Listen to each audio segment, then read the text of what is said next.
Hello, everyone. Hello. Welcome. Welcome to another edition of Savings Minus Debt. As always, I'm gonna wait about 3 minutes for everybody to get up in here. Let me make sure. Did I send out the notice? Yeah, I did. Okay, it's there. Q&A Sundays. They got the message. Sent that out. Everybody a chance. Close that. Close all these windows. And then when the 3-minute mark hits, I will announce who I am. And if you don't know me, I'll introduce myself and tell you the purpose of today's show. Okay, so give everybody a chance to get up in here. And if you get the messages late or the notifications late, that's something I can't really control. That's YouTube. It's happening with everybody. It's not just me. It's multiple people. The notifications, and you know what? YouTube is the biggest stage on the internet, right? So I can only imagine what type of system they would have to upgrade to make sure everybody gets their notifications on time when at the click of a button. So I try to do my best to send out notifications in a way that people will reach them first. So give everybody a chance. What's up, Joseph? Welcome. We got about a minute and a half before we get started.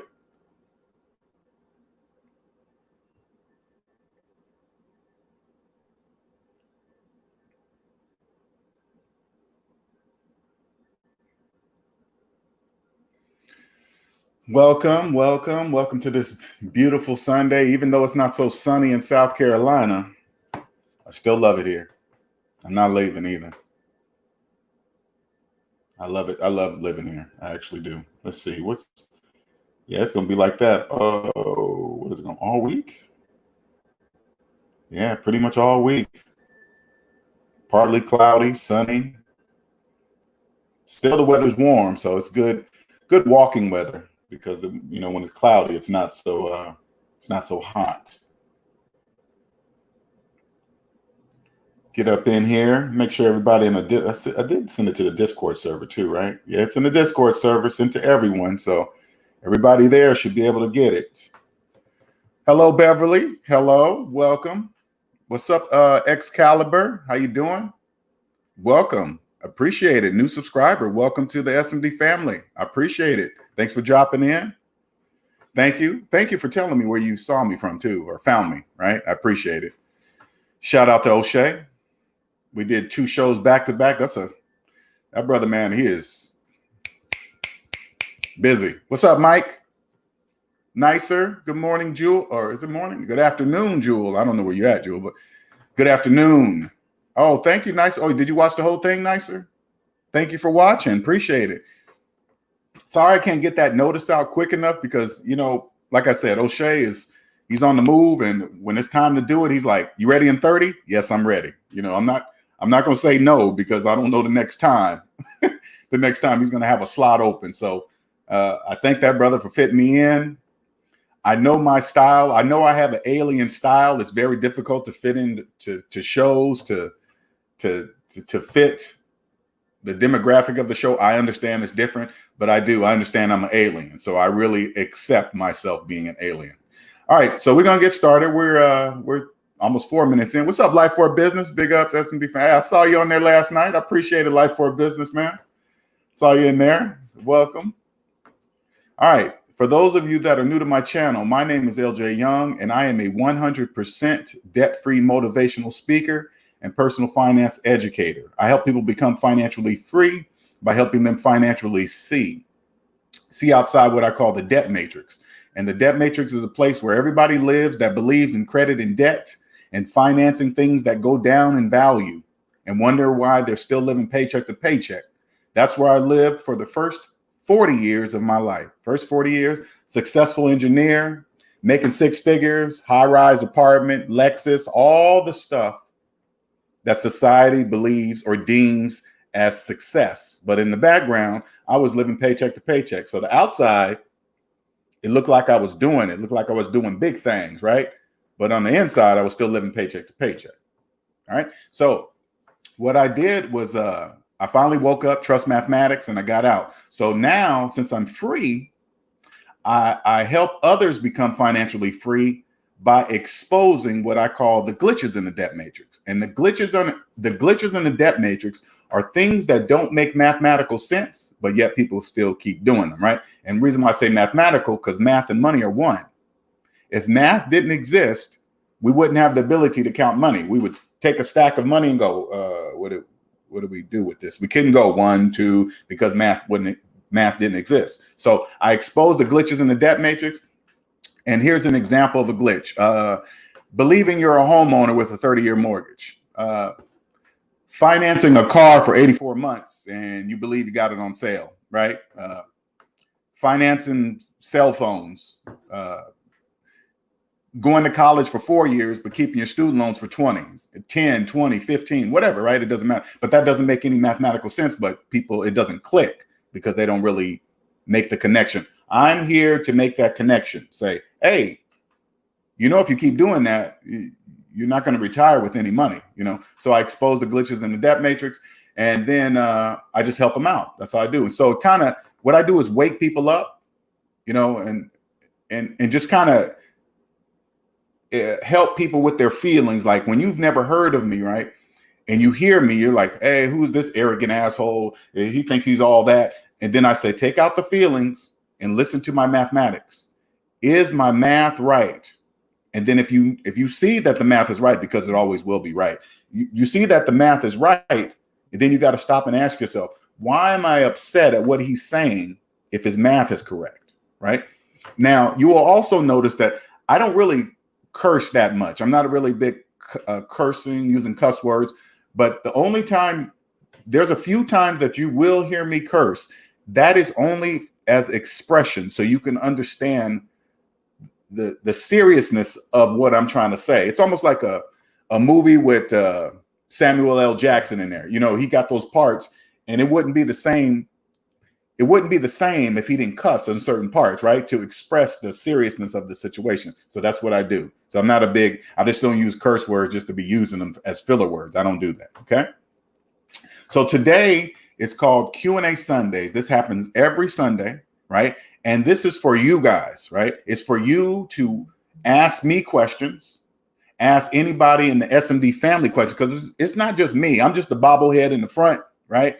I created the SavingsMinusDebt family, but it's a family. So if you ask me questions and I don't know the answer, I'm going to say, I don't know the answer. And then I'm going to point to a family member that does know. Like when you're asking about realty, land, deals, frugal, how can I live frugally? What can I do? It's all in there. You can do the Discord server. We have a Discord server you can join. It's in the details of every video, not in this video because I didn't put it there again, right? But I do put it in there afterwards, right? And also there is a members only SMD family group, and let me put that in here right now. And so the members only family group is titled Life North of Zero. And what that means is that once you become financially free, you're like a newborn baby because you've never been here. If you've been in debt all your life, there's a lot of things that you don't know. And by reaching zero, you now speak debt free, because if you've been in debt all your life, I promise you only speak debt. And you don't know you speak debt because that's just the way of life, right? You just grew up and everybody said, hey, if you want to be anything, you got to worship credit and the credit gods, Experian, TransUnion, and all that other stuff, right? You just think that's the way of life. And that's not the way of life. So I go into I go into my personal life. I go into, when I speak in videos on that side or speak about things, I go straight into it without explaining why I'm saying it that way, because people that are in the members only group understand that I'm coming from a basis of mathematics. The foundation is math, right? So you come over there, you're saying, hey, I believe in math. So any information that you get, not only from me or other family members, they will tell you mathematically. So if you ask a certain question, they'll respond to you with math, not feelings. Okay.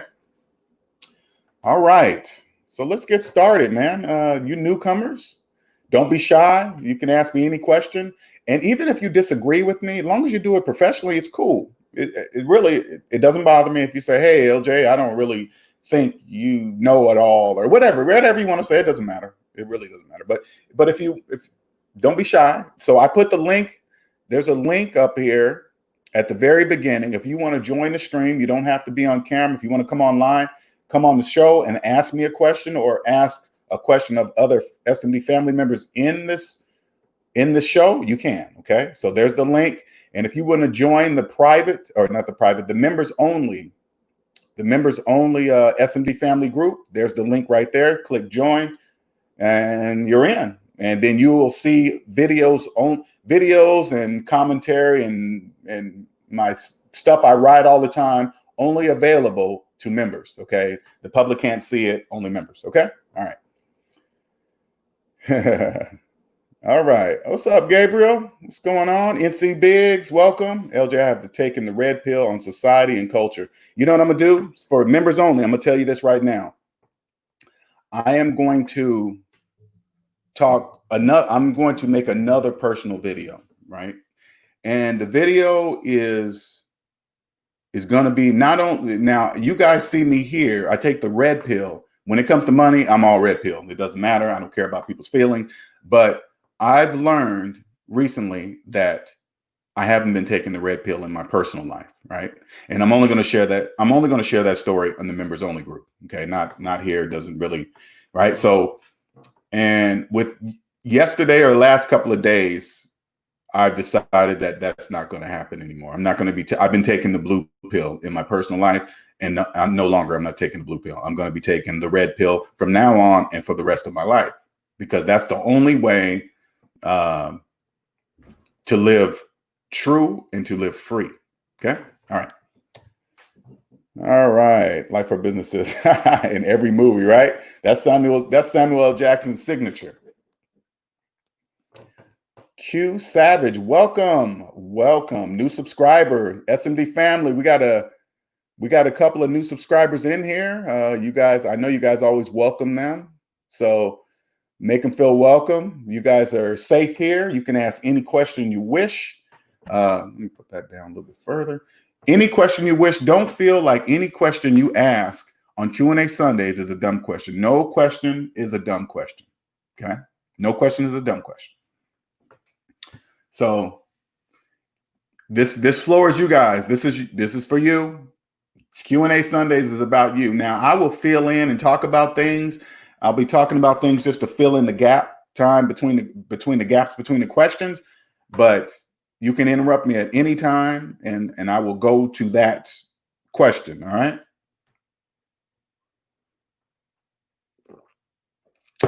What's going on, Dave Sincere? James Stokes, what's up, man? Great show last night. I appreciate you catching it. You know, I see you guys come in. I see you guys saying hello, but don't think I don't see you. I just don't want to interrupt O'Shea when he's talking. You know, I don't want to say, hey, everybody, while he's in the middle of doing what he's doing on his show, right? So, but I see you. I appreciate you guys, man, coming in supporting me, man. I really do. You know, it's interesting. NC Big says, LJ, why do you feel I'm missing something now that everyone is putting houses? Why do I feel like I'm missing something now that everyone is? Okay, rephrase your question, NC Biggs. I'm not sure what you're asking me. Putting houses? I'm not sure what you're asking.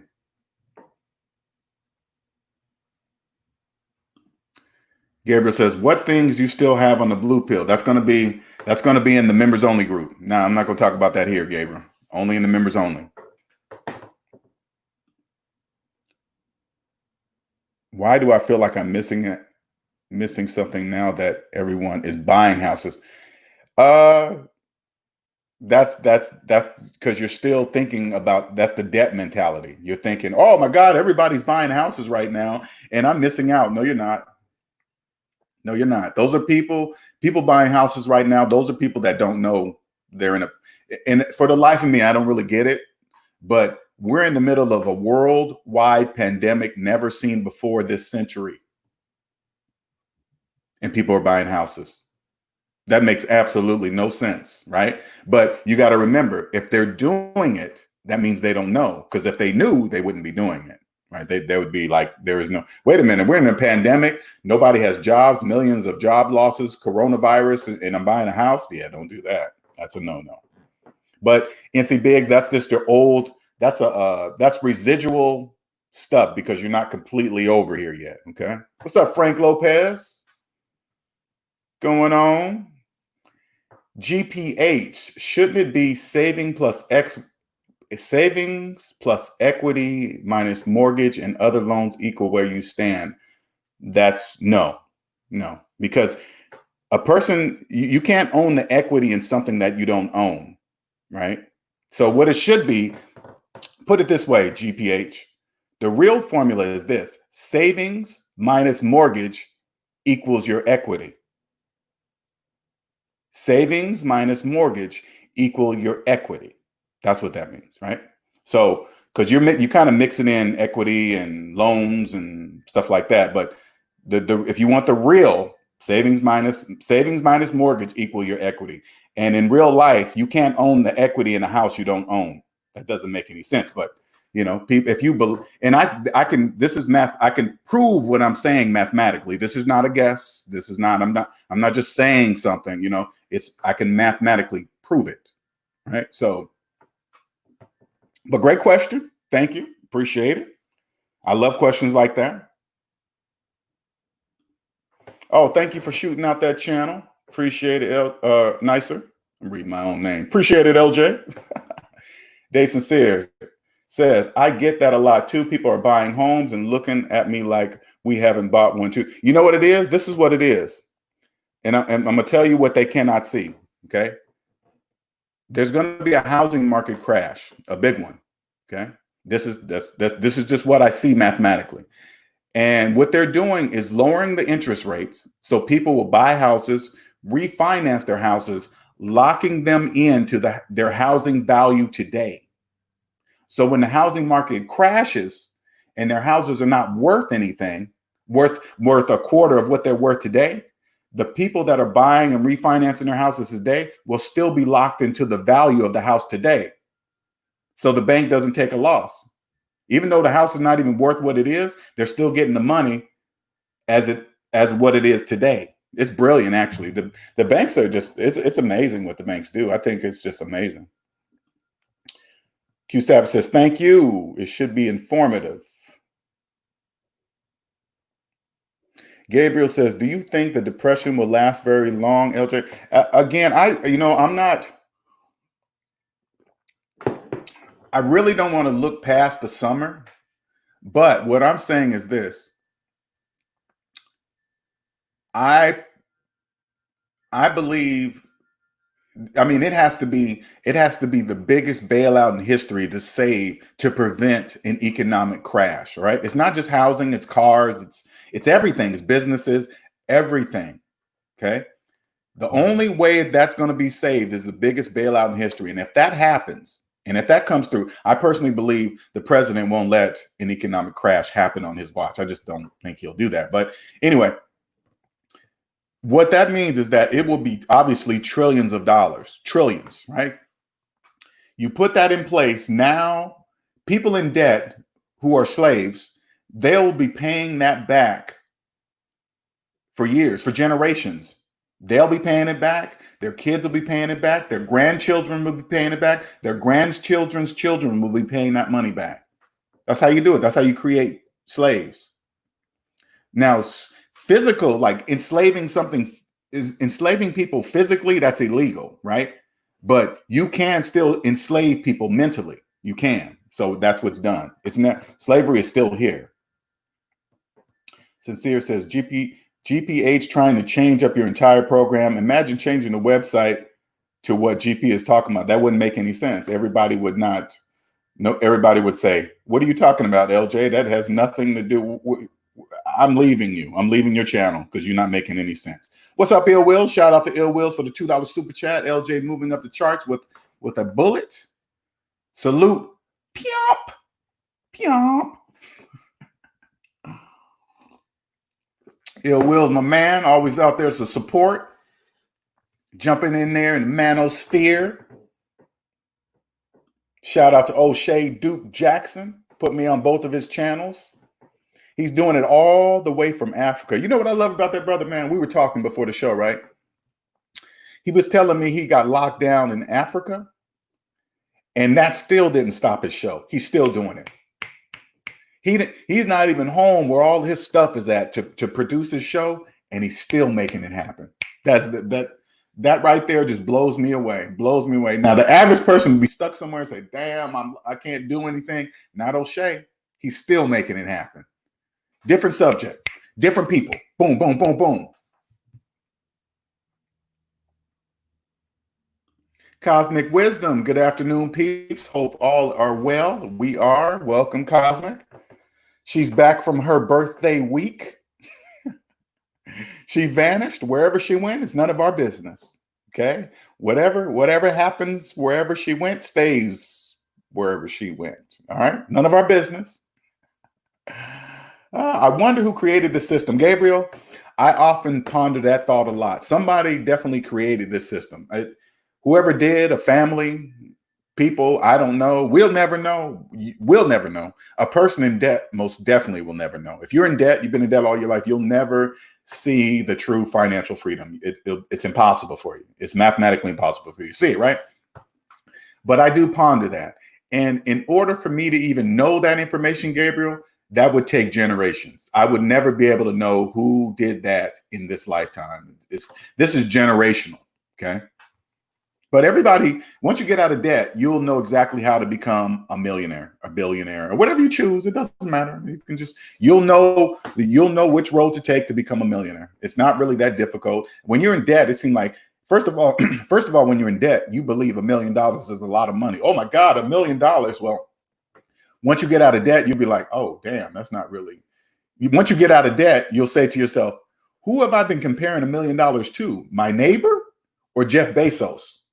Because if you compare $1 million to Jeff Bezos, you'll really understand that $1 million is not a lot of money, right? But also when you're in debt, you got to understand money doesn't even exist for people in debt. Don't even exist. Paper money, physical money doesn't even exist. So if you can get slaves to believe money exists when it doesn't, can you imagine? They have people believing the equity in a house that they don't own is theirs. They really believe that. People add in equity into their portfolios. It makes absolutely no sense. Oh man, I got the equity in this house over here. Do you own the house? Well, no, I don't own the house. Then why are you counting that equity? That's not yours. If you own the house, yeah, okay, the equity, the house is yours, the equity, okay, yeah. But if you don't own the house, that equity is not yours. Only people in debt believe that, okay? And again, everything I'm saying, I can prove with mathematics. I can prove it.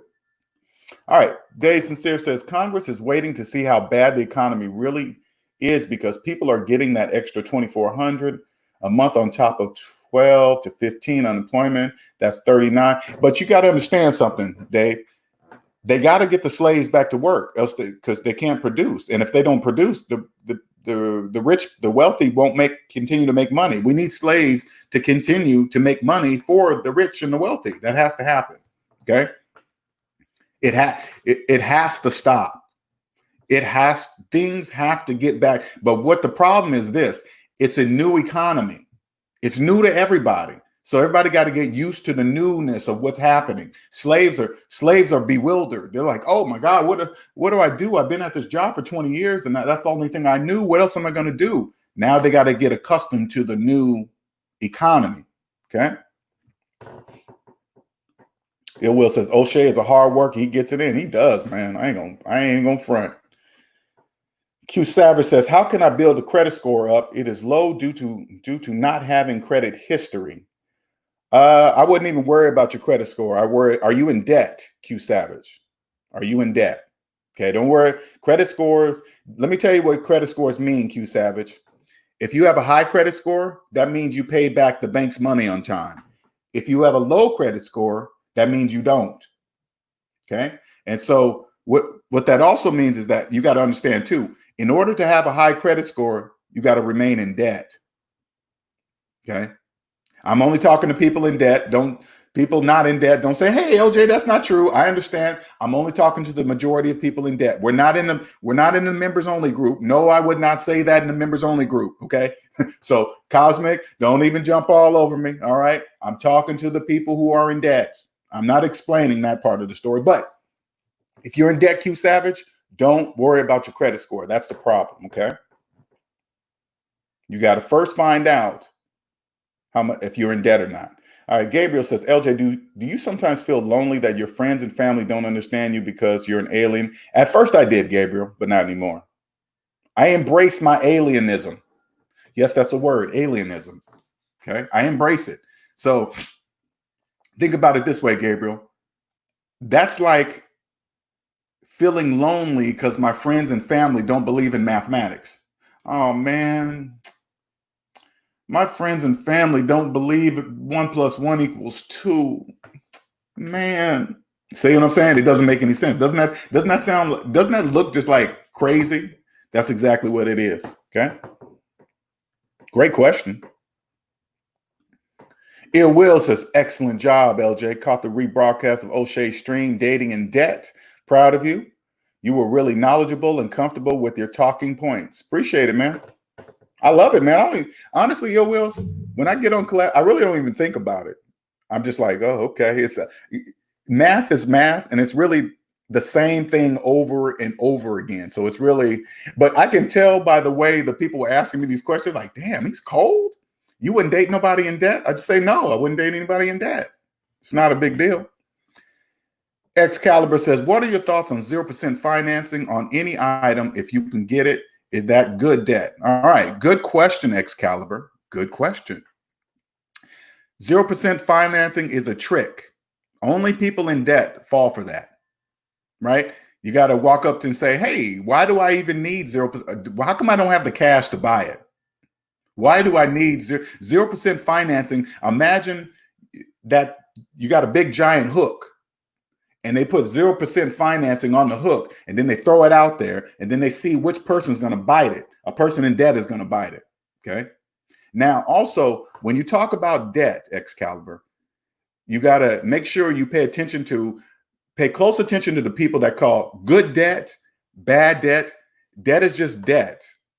Describing it as good or bad, you got to say, why are they describing debt, good or bad? When they say good or bad, they're telling you their feelings about their own debt, because their own debt is the only debt they know about. So if they say, hey, man, a house is a good debt, well, they're telling you that they feel good that their house is a debt. Their house is debt to them. Okay. Hey, a house is good debt to you. Oh, okay. Well, that's the only person they can be describing. So never call debt good or bad. It's just debt. Okay. It's nothing more than that. But great question. Appreciate it. SR, what's up? You don't even need a lot of money to retire on once you're debt free with a paid off house. You see that, Excalibur? You don't need life is not expensive. It just seems that way when you're in debt. When you get out of debt, you can live anywhere in the United States that you wish. There's no place that will be too expensive for you. It will be, you can live anywhere, right? As long as there are people. Now, put it this way, Excalibur. There's trillions of dollars in mortgage loan debt, trillions with a T, a big old T too, right? That's millions of people that believe they're homeowners when they're really loan owners, but they call themselves homeowners. Doesn't matter what people in debt say or think, whatever, they can believe whatever they want to believe, right? As long as there are people that believe they're homeowners when they're really loan owners, I can live anywhere in the country I wish, because all I got to do is wait for a factory to close, a divorce, somebody hurt themselves, an argument between two couples, and then that's it. Houses are available, okay, because they can't pay their mortgage. Q Savage says, I owe $244 to Comcast. Ooh, I am sorry about that. $4,000 in student loan, that is it. No child support. Get rid of that first, Q Savage. Call up Comcast and say, hey, man, I've been owing you this $244. How much will it take to close this out and make this paid in full so I can be done with it? And then You move on to your slave papers. Okay. Your slave papers are your student loan, right? So you go there and you say to yourself, until I pay the student loan off, I'm going to be a slave. $4,000 is the cost of my slave papers. How free do I want to be? Should I buy a car? Should I finance a car before I pay off my slave papers? So I'll be a slave driving a new car? Or do I want to be free and buy any car I want for half the price from a person in debt, how I used to be? Okay.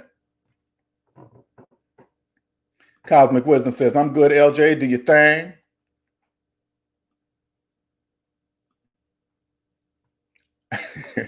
Gabriel says, I don't date slaves. I don't date slaves, you know, and you got to think about it, Gabriel. If somebody gets mad, what do you mean you don't date slaves? Why are you mad? Are you a slave? Only a slave will get mad at that statement. I'm not a slave. So if somebody said, hey, LJ, I don't date slaves, I'll just go, oh, you don't? Oh, okay. That has nothing to do with me. But it's true. I don't date slaves. I wouldn't date somebody with a finance cell phone. I just wouldn't do it. Just like, hey, you making payments on a cell phone? Yeah, okay. I know everything about your finances now. Dave Sincere says, I agree. Debt is debt. No such thing as good debt. It's only good debt when it's not mine. Yep. Good question, man. Any questions? If you're new to the channel, please don't be shy. Jump in here. And while we're talking about this, let me see what I pulled up. I found something.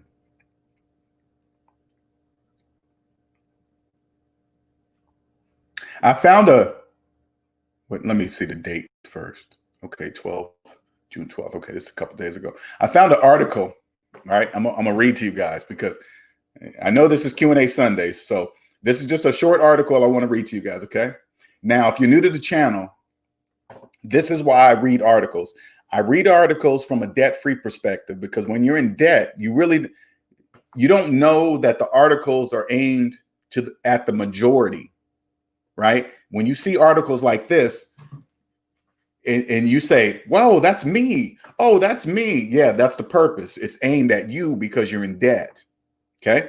But when you're not in debt, you read things differently, okay? SR says, if you aren't behind in your student loans, you don't have to call them to tell them to apply extra payments only to principal. The only reason to do that is if you are behind on interest payments. I've been out of the student loan game for a while. They've been throwing all kinds of tricks in there. I remember when I was paying off my student loan, and honestly, SR, I wasn't even behind on anything, right? I remember and this is a hard fact, right? I remember I wasn't serious about getting out of debt. I was just like, man, I've been paying on these student loans for a long time. Let me throw an extra $100 a month at it, right? And I was just like everybody else. I didn't log in. I didn't go look at the balance. I didn't want to see it. Stuck my head in the sand, all that stupid stuff I did, right? And then after a year, I finally cracked open a statement and I noticed my balance wasn't going down. So I called them. I said, hey, man, I've been paying $100 extra every month for a year. How come my balance is not going down? You know what they said to me? Sorry, sir, you got to call us and tell us to apply it to principal, or else we're going to apply it to interest. And this is how you'll know if this is happening to you. So you guys understand this.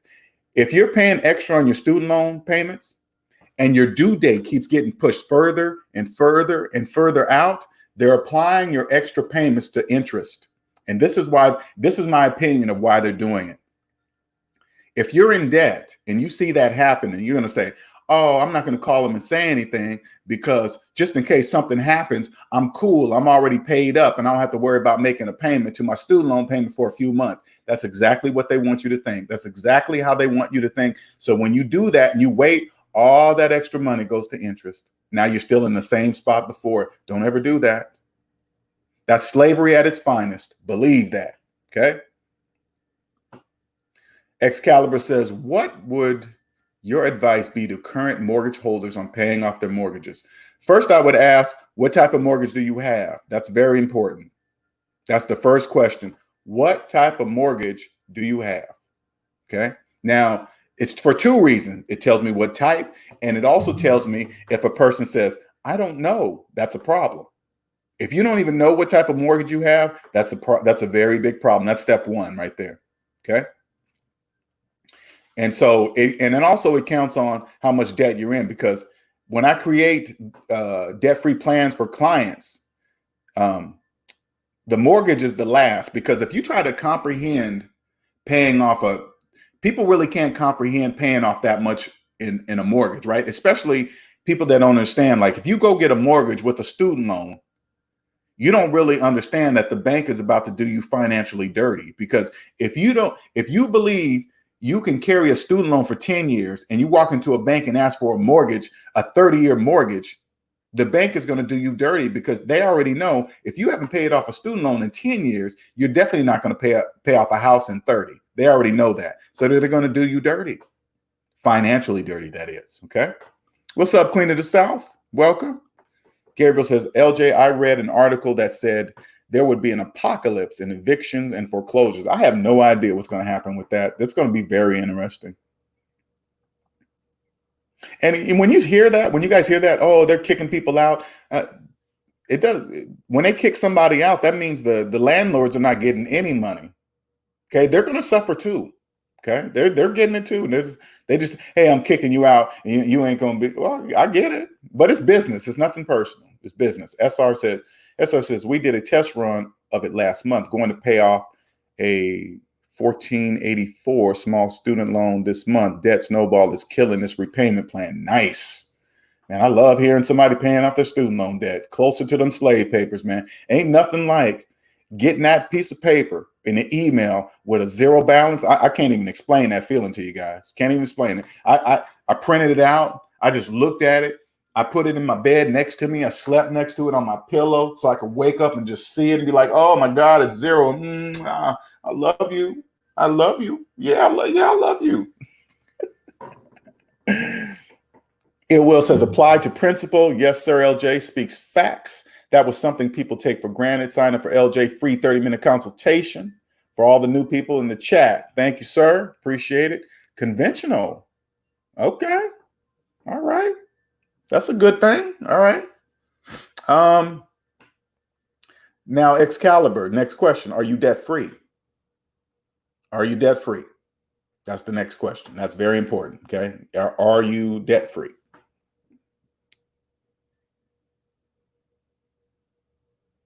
Hyphy snuck up in here. What's up, Hyph?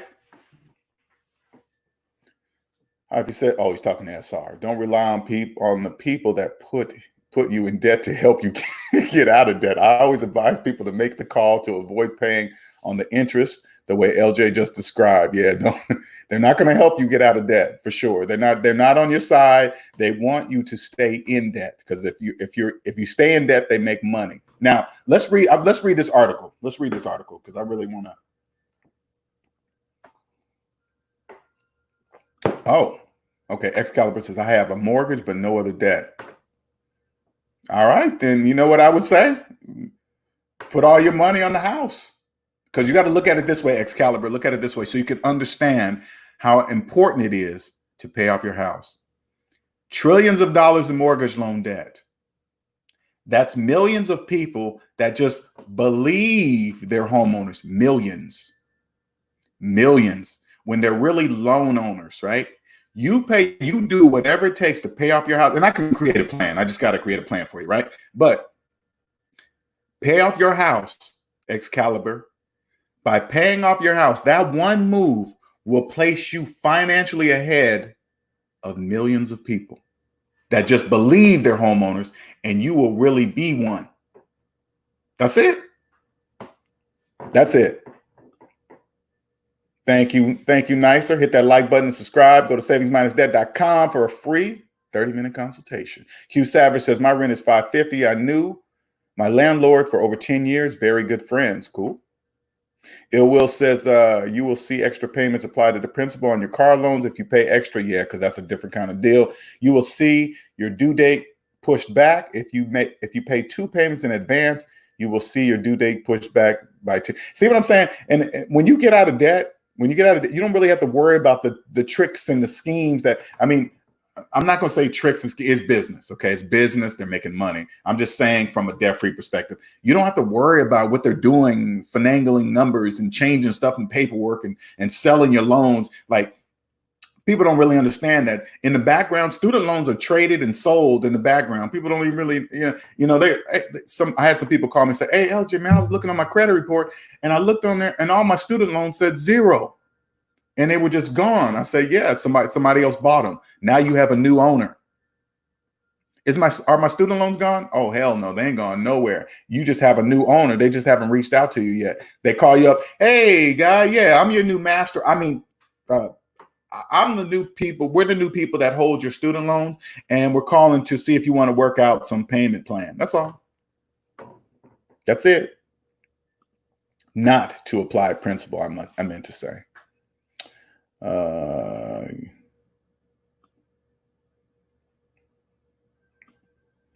Nice. There's something been bugging me since hearing it in math class, and it still don't make sense. The negative times negative equal positive. I know, right? I remember that. I do remember that in class. Negative and negative is positive. It still doesn't make any sense. It's bogus, right? Quotation. Is bogus, right? Who put that in? I don't know. That's a negative times negative equal positive. That don't even make sense. You're right. It doesn't even make sense. Q Savage says, on the streets, they call it a marker when you owe a loan shark. Yeah, see, I ain't never did that. They got legal loan sharks right now. That's payday lending places online. All right, so let me bring this up real quick. So I want you guys to see this. Okay, let me share the screen for a second. Okay. All right, so we're going to read through this slowly so you guys can understand. All right.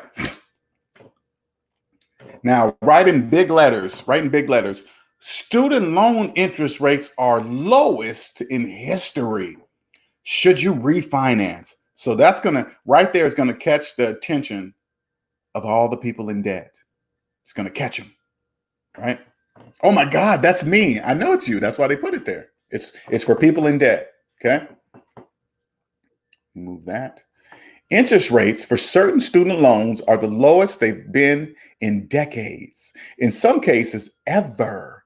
Cody Honunanan, program director at Student Loan Crisis, noted they always got to throw their title out so you can listen to him. Ooh, that sounds important. He sounds like an important dude. He's a program director at Student Loan Debt Crisis, right? And noted that these interest rates are the lowest rates in history. I know, I saw that in the title. Can and should student loan borrowers take advantage of these historical low rate interest rates? As is often the case when it comes to student loan matters, it depends. Depends on what? What does it depend on? What's your name again? Cody. What does it depend on, Cody? Please tell. Historical low student loan interest rates. Federal student loan interest rates are set by Congress and are tied to Treasury auctions. Whatever that is, I don't know what that is, but I got to look it up. But you think people in debt know what a Treasury auction is? They don't.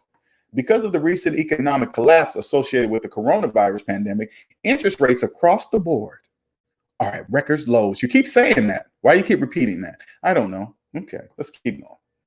Following the most recent Treasury auction, again, I don't know what that is. Neither does a person in debt. Rates for the federal student loans issued between July 1st, 2020 and June 30th, 2021 will be 2.75 for undergraduate Stafford loans, 4.3 for blah, blah, blah, 5.3 for the federal loans. These rates are below average. So what this really means, so this right here, this is what they're doing. They're soliciting new slaves. Okay, they're trying to get, oh my God, you mean I can go get a loan and it's at 2.75? Wow, let me go get a student loan. They're soliciting new slaves, okay, in a pandemic. Okay. But these new loan interest rates only apply to new slaves. I mean, new federal student loans. Okay. Borrowers who already have existing federal student loans are stuck with their current interest rates. Sorry, slaves. You're already a slave. We're not giving you a better deal. We need new slaves. It's no different than a internet introductory rate. You know how they get you in when they want you to get in some internet and basic cable at the same time. Hey, if you sign up now, we'll get you this good introductory rate. This is the same thing with student loans, right? And then on this line, they say, sorry, slaves, you can't. And when you hear that or you see that on TV, you call up the cable company and say, hey, man, can I get that loan? They say, no, sorry, you're already a customer, you slave. Under current law, there is no mechanism to refinance federal loans within the federal system to take advantage of these new lower rates. Of course, they're not. They're not going to refinance the loans to give you a lower rate so they can make less money. They will never do that for you, slave. So while the lower interest rates benefit borrowers who will be in school during the 2021 academic year, they do nothing for the current federal student loan borrowers who are in repayment. Okay, you said that already. Let's see, private loan refinancing. Student loan borrowers do have the ability to refinance existing student loans via private student loan program. Interest rates, in other words, they can refinance you and spread your loans across even longer, so you'll be in debt to them even longer, but only slaves care about the low monthly payment. Oh my God, if I refinance, my payment will be lower? Yes, it will, slave. Sure will. You want it? Yeah, okay. You're going to be paying for it the next 30 years. You okay with that? Yes, sir. I just want a low payment. Okay. All right. Interest rates are not only historically low, you keep repeating that, for federal student loans, they are also low. They keep throwing low in there for other consumer loan products, such as home mortgages. Yep. Right in the pandemic. Get you locked in for those mortgage prices right now. Get you locked in. The banks are mitigating their losses before the crash happens. And private loans, although actual rates vary from lender to lender. Sure, whatever.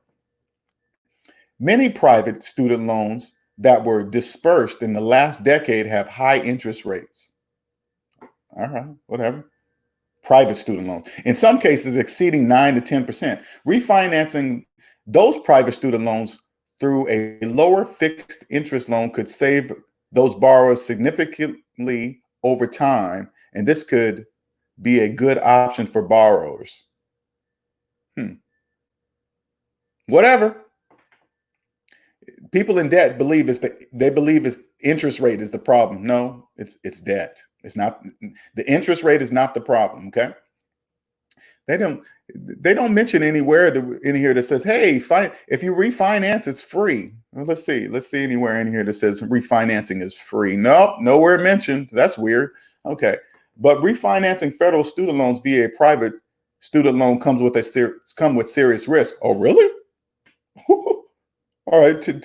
Tell me the risk. What's the risk? Federal student loans have consumer protections such as death and disability discharge. Oh, you're trying to make it sound good. Got it. Okay.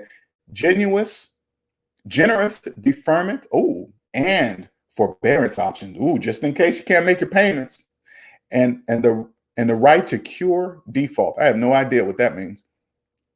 They also have access to programs such as income-driven repayment and loan forgiveness, which are generally not available for private loans. Those are slave camps.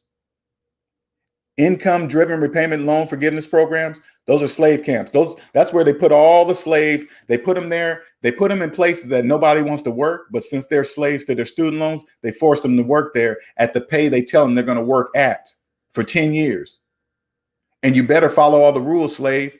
And they don't even promise. This is what's crazy. They don't even promise to forgive your loans at the end of 10 years. They tell you right up front, hey, this is not a promise. Do you understand that? You do? Sign on the dotted line. Okay. All right. And while the whole time, what they don't also tell people, the interest is still accruing, it's still building up inside that, the whole 10-year program. So if you mess up, lose a job during the 10 years, you can't mess up. Nobody can promise that. Nobody. Oh yeah, I'm not going to have a financial hiccup in the next 10 years. Who can promise that? Nobody can promise that, but slaves do. Hey man, I promise. Okay. And then you get 5 years and you lose your job or whatever happens. Guess what? You got to start all over. Now your balance is even higher, which is generally not available. By refinancing federal student loans with a private student loan, Borrowers could get a lower interest rate, but they would be giving up these program options and consumer protections. Ooh, those are protections. Deferment and forbearance is protections for slaves. All right. Borrowers cannot reconvert a private student loan into a federal loan again after refinancing. And then, yeah, they're not going to give it back. Furthermore, under the CARES Act, many federal student loans currently have an effective interest rate of 0. Ooh. Since interest has been suspended, while this is only temporary interest rate reduction, there is little reason for federal student loan borrowers covered by the CARES Act to refinance. Okay, let me read what you're saying here. Furthermore, under the CARES Act, many federal student loans currently have an effective interest rate of 0% since interest rates have been suspended.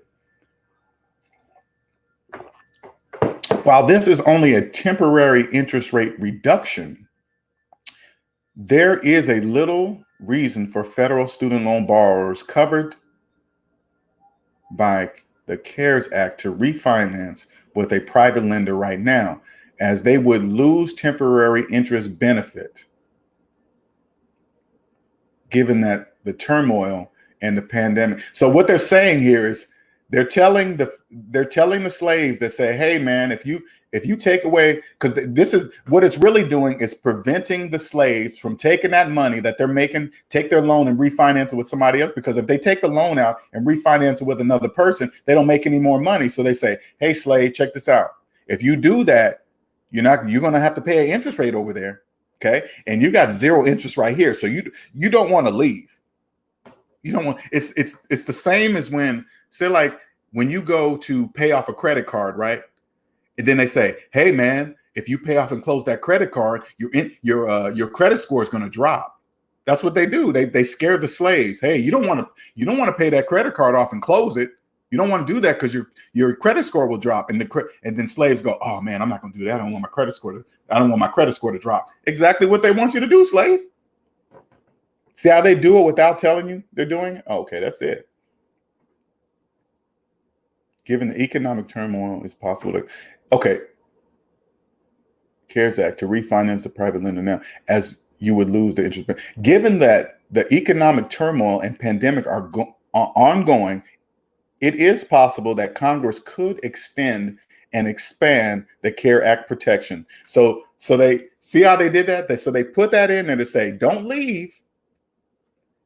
There might be a chance that Congress might extend the 0% and not the forbearance and the deferment, everything that a person in debt wants to hear.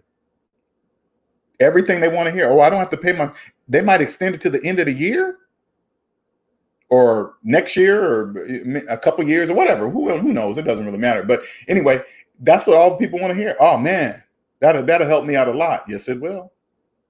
And it'll help them out a lot. They'll have slaves longer. All right. That was a good one, man. I like that one. Gabriel says a payroll tax cut wouldn't solve the problem of this depression. No. The only thing, I keep saying it, and this is just my opinion, okay? The only thing that is going to take out just us, okay? This pandemic is worldwide. This is a worldwide economy change, right? But if you bring it back to just to the US, the only thing that's going to save this economy is the biggest bailout in history. Our president has an ego so big, and which is not a bad thing. I'm not saying his ego is bad I'm just saying he's not going to allow that to happen on his watch. I just don't see him allowing that to happen. I don't think he wants to go down in history as the president because people need somebody to point at, all right? And he just happens to be the person to point at, right?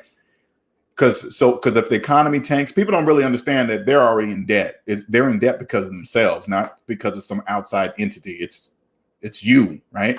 But he's not going to go down in the history books as the president that didn't do something about the economic crash or whatever, right? So whatever. All right. Q&A Sundays, you guys. We're going to go as long as you guys are asking me questions, okay?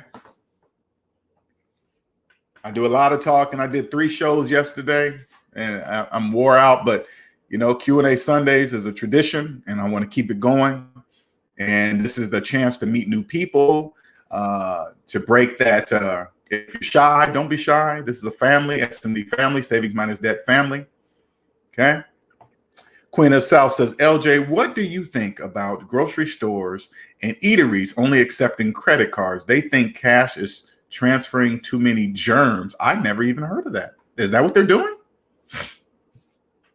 Honestly, Queen of South, I don't really use cash. I use my credit card everywhere. I rarely have money on me. I notice sometimes when I do have money, I forget which pocket I put it in. And I'm like, damn, what am I gonna do with that 20? And then all of a sudden, next thing you know, it's in my pants and the dirty clothes. I just use my credit card everywhere. I don't really use cash at all. Gabriel says, there's more questions. There's more questions up, LJ. Oh, up. Okay, sorry. Let's see. Oh, sorry. Okay, let's see. Oh, gotcha. Thank you, Gabriel. Appreciate it. Oh yeah, you guys been talking. Oh, I'm sorry. I was reading the thing and then I didn't come back to the comments. All right, let me scroll back up. Sorry. The streets. Okay, marker. Okay, Ill Wills. He's talking to SR. Let's see. Okay, Queen of South says banks are always taking over accounts from commercial creditors. You know, you now owe a new company those. Oh yeah, okay, yeah. They always trade and everything. You got a new slave master. Q Savage says it's a 2-bedroom. He bought for 80,000. Okay, you guys are talking to each other. Gotcha. Nicer says I forgot about the purple SR. Okay. Queen of South said, oh, nah, you guys are talking with yourselves. Gabriel says, I think I read an article that said that Trump wiped out all student loan debt for disabled veterans. I don't know. Probably so. It wouldn't change anything. I mean, if he did, I mean, it's something that sounds good, right? It gives other slaves hope. Ill Will says, Queen of the South. I'm thinking of you talking about Black Pill. Okay. Q Savage says, I have a 25-year-old cousin who works at a private lending company. I told him to listen to the chairman of the Federal Reserve. He don't want to listen because he did not go to school for finance. I'm not sure what those two things go together. I'm not sure what that means. Anybody, and Q Savage, I want you to understand something. Somebody's job title doesn't mean anything, right? Accountant, lawyer, doctor, that their job title has nothing to do with money. And if he said something like that, hey, I'm not listening to the chairman of the Federal Reserve, the first thing I would ask him, do you have student loans? I know it doesn't sound like it means something, but if somebody told me that the chairman of the Federal Reserve put out something, I'm not saying that he had to catch him live or something, but if he says something, it's pretty important, right? But if they say, oh man, I'm not listening to that because I didn't go to school for finance, I would say, you got student loans? How much debt are you in? Because that's how people in debt speak. Okay. Q Savage says he took $200,000 in debt with a new wife and kid on the way. Millennials are in trouble. Yeah, see? And see, I didn't read that till afterwards, but the way he's speaking, that tells me he's in debt. People in debt speak a certain way, and they don't know they speak a certain way. Let's see. Queen of South. Oh, okay. She said that. I read that one. That's the one I jumped ahead on. What's up, 3D Burns? Hello, welcome. Queen of South says they are pushing for this due to COVID. LJ or SR says, LJ, how long after you went debt free did you feel it? I actually felt it the very next paycheck after I paid off my debt. So I sent off my last debt was my student loan debt, right? After I sent off my last check to pay off the student loan debt, I didn't really feel it until my next paycheck, until it got auto deposited into my account and I didn't have to pay anybody. That's when I really started to feel it. I was like, damn, I don't owe anybody. And then I went through a couple of phases of, did I miss something? Did I not pay somebody? Because it's so crazy, man.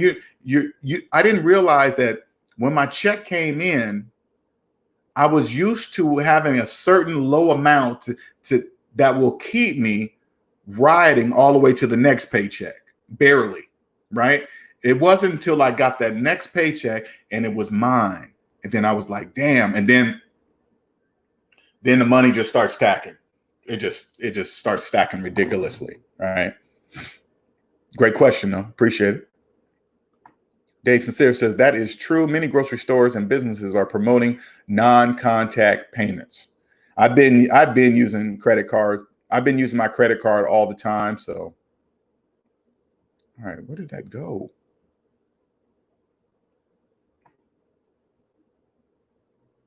Okay, I don't know why this thing be jumping all over the place.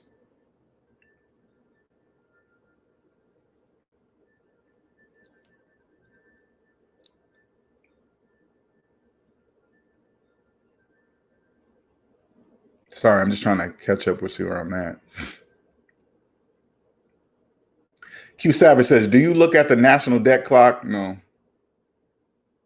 That has nothing to do with me. So I don't even look at that clock. People go there and see that number just, I'm like, what the hell does that even mean? I don't even know what that means. And then I just go away because it has nothing to do with me. I'm not in debt, so that has nothing to do with me. NC Big says, I was talking to friends and they think I was talking to friends and they think we tax the wealthy. What are your thoughts about taxing the wealthy more until the corona issue is solved? Well, that's an illusion. People in debt believe that they're taxing the wealthy. The wealthy are wealthy for a reason. So if you see that the wealthy are getting taxed on paper, they're just passing those taxes back to people in debt in the form, because the wealthy own businesses. So if they're taxed, they just raise the prices on their product and the people pay it. People in debt pay taxes. This is what you got to understand. When you get out of debt, you can legally never pay taxes again. Legally, never pay taxes again. So it doesn't matter. Taxes are only a bad thing for people in debt. They're good things for people not in debt. If that's the best way I can explain it, right? So it doesn't matter. Hey, we're going to tax the wealthy. People like, yeah, get the wealthy. Yeah. The wealthy are like, okay, whatever. How much you guys going to tax us this year? Oh, we're going to go up on their taxes about $50,000 a year. Oh, okay. Well, hey, yeah. This is the boss. Yeah. Can you raise the prices on the product? Yeah. All right. Bye. Click. Gabriel says, gives other slaves hope, LJ. Yes, they do. It gives them hope. No problem, NC Biggs. I know how it is when you're typing out things on your phone and stuff like that. I do the same thing. Ill Will says, why veterans need to pay for school and housing? I never understood that. Me neither. Me, Ill Wills. I've never understood why people join the service, give their life. They're saying, hey, I'm coming here, and to defend this country, I'll give my life. Yet they still pay taxes, right? They have to pay for school. And then they give out these VA loans like, hey, man, these VA loans, they're special for veterans. Those VA loans are horrible. There is no way I would recommend a veteran get a VA loan. That is a hell no. That ain't nothing good. Oh, man, you don't have to put anything down. Putting nothing down is a very bad thing. That's a very bad thing. I never understood that. Never understood that.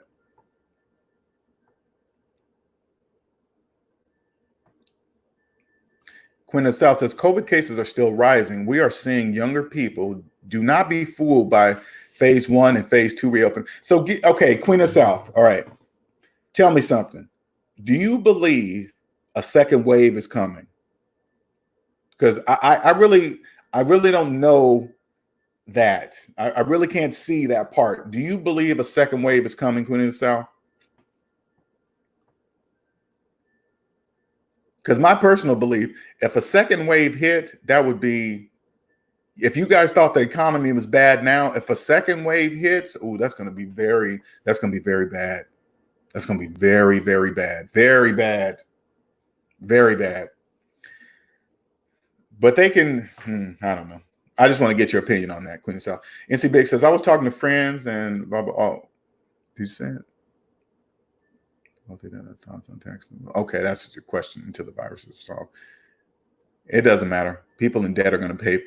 Only people in debt pay taxes. Okay, when you get out of debt, you can legally never pay taxes. On paper, yeah, you look like you're paying taxes. Okay, I get it. Everybody must pay tax, right? But there's different ways of paying taxes. There's not only just a single way. Okay. Excalibur says, look at Amazon.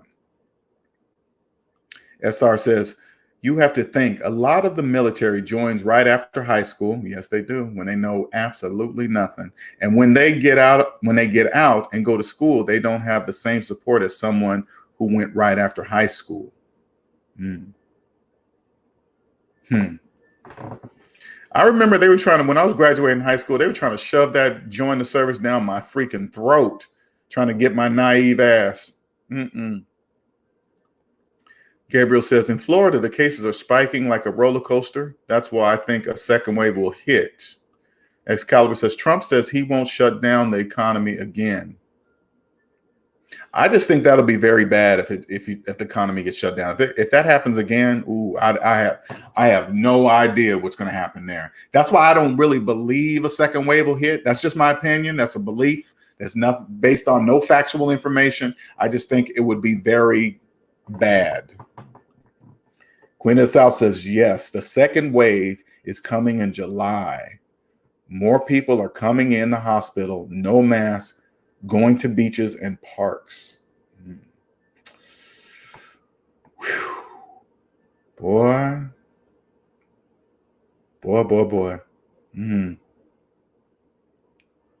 Yeah, you're right, Queen of South. I see it every day. I see people just doing things, going places like the virus has never happened at all.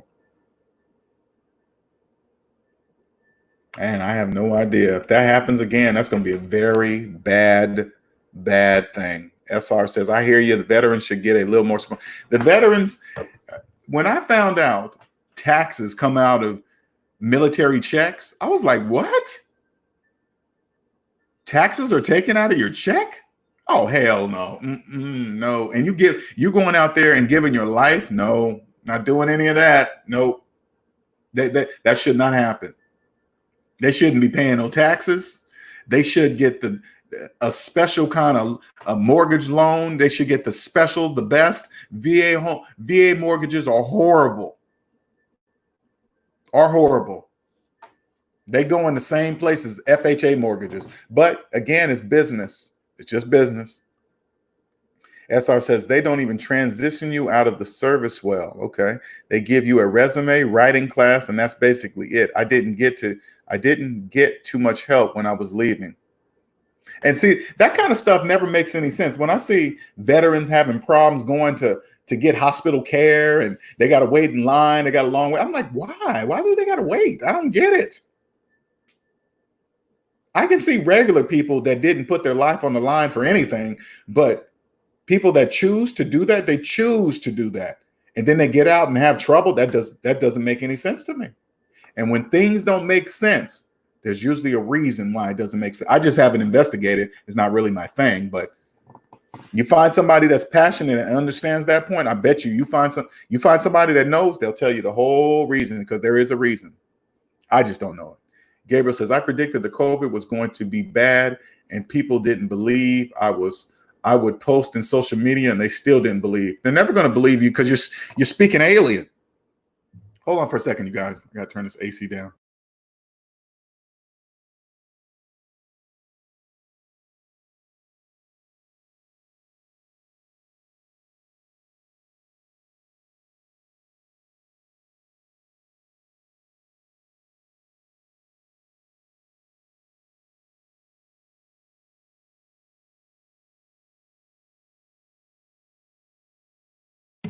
All right, I'm back.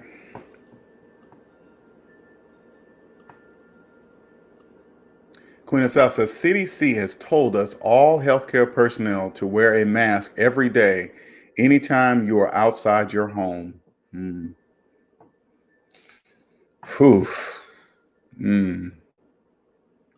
SR says COVID has half the mortality rate that the flu has. It's such a scam, and they just came out and said that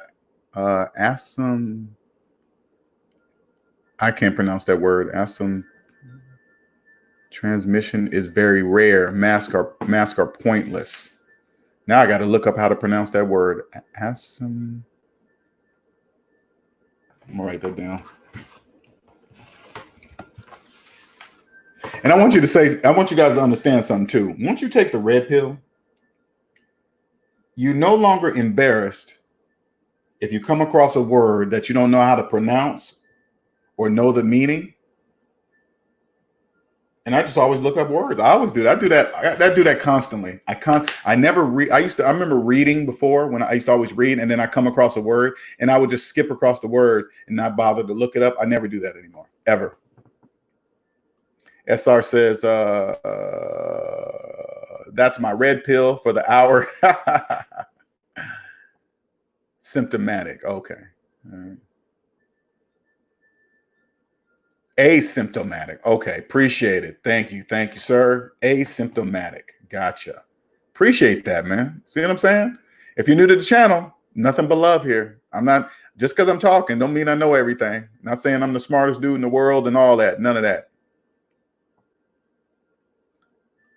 Gabriel says, COVID has more than 100,000 deaths. SR. Queen of South says asymptomatic. Thank you very much. I appreciate the love. I do. SR says, where has been killing people in Elmhurst Hospital? Where Cuomo? Frank Lopez says, sorry for asking, but how do I see the first? I don't get why you're not seeing those, Frank. That is the weirdest thing. All right, you know what? We're going to have to, and if this is a problem for all you guys that are members only, because the videos are tagged members only. Let me go over here right now. Let me go look at that. Okay, let's do this, Frank. I'm gonna give you a link to a video in here, Frank, right? And it's a members only video. Let me pick one. And the only people that will see it anyway are members only. Okay. All right. So let me pick one here. I'll pick the first one. Let's pick the first one. Okay. Get shareable link. All right. Do me a favor, Frank. I'm going to click on this video.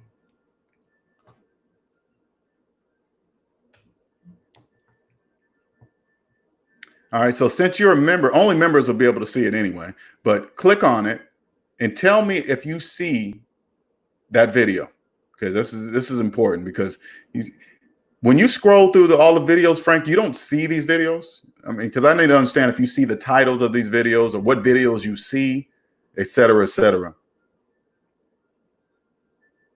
And NC Biggs, tell me when you say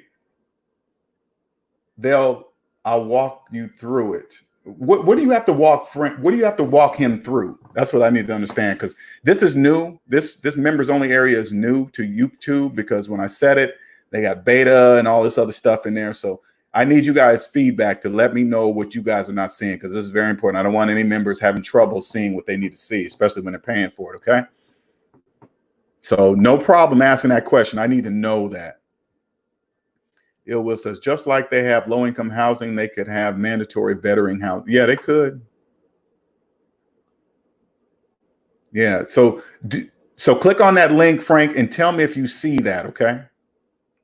SR says, knowledge equal red pill. Never stop looking for more. I never do. Never do. SR says, all the questions, ask all the questions, take all the answers, form your own opinion.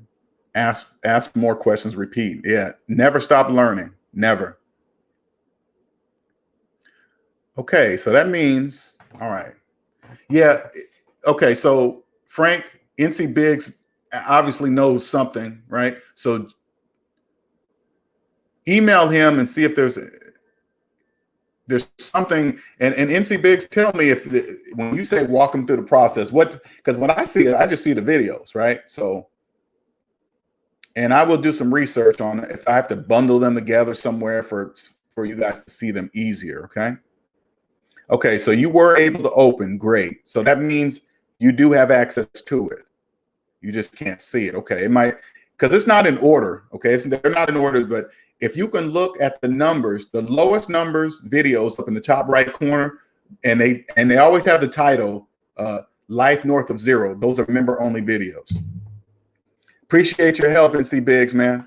And if any other members are having problems, please, please, please don't hesitate to let me know. That's the only way I'm going to be able to fix it. Okay. He says you have to scroll down to each video. Okay. Let me put that on my list right now. Let me see if I can bundle so you guys don't have to look through all the public videos and you guys can go straight to those videos. So bundle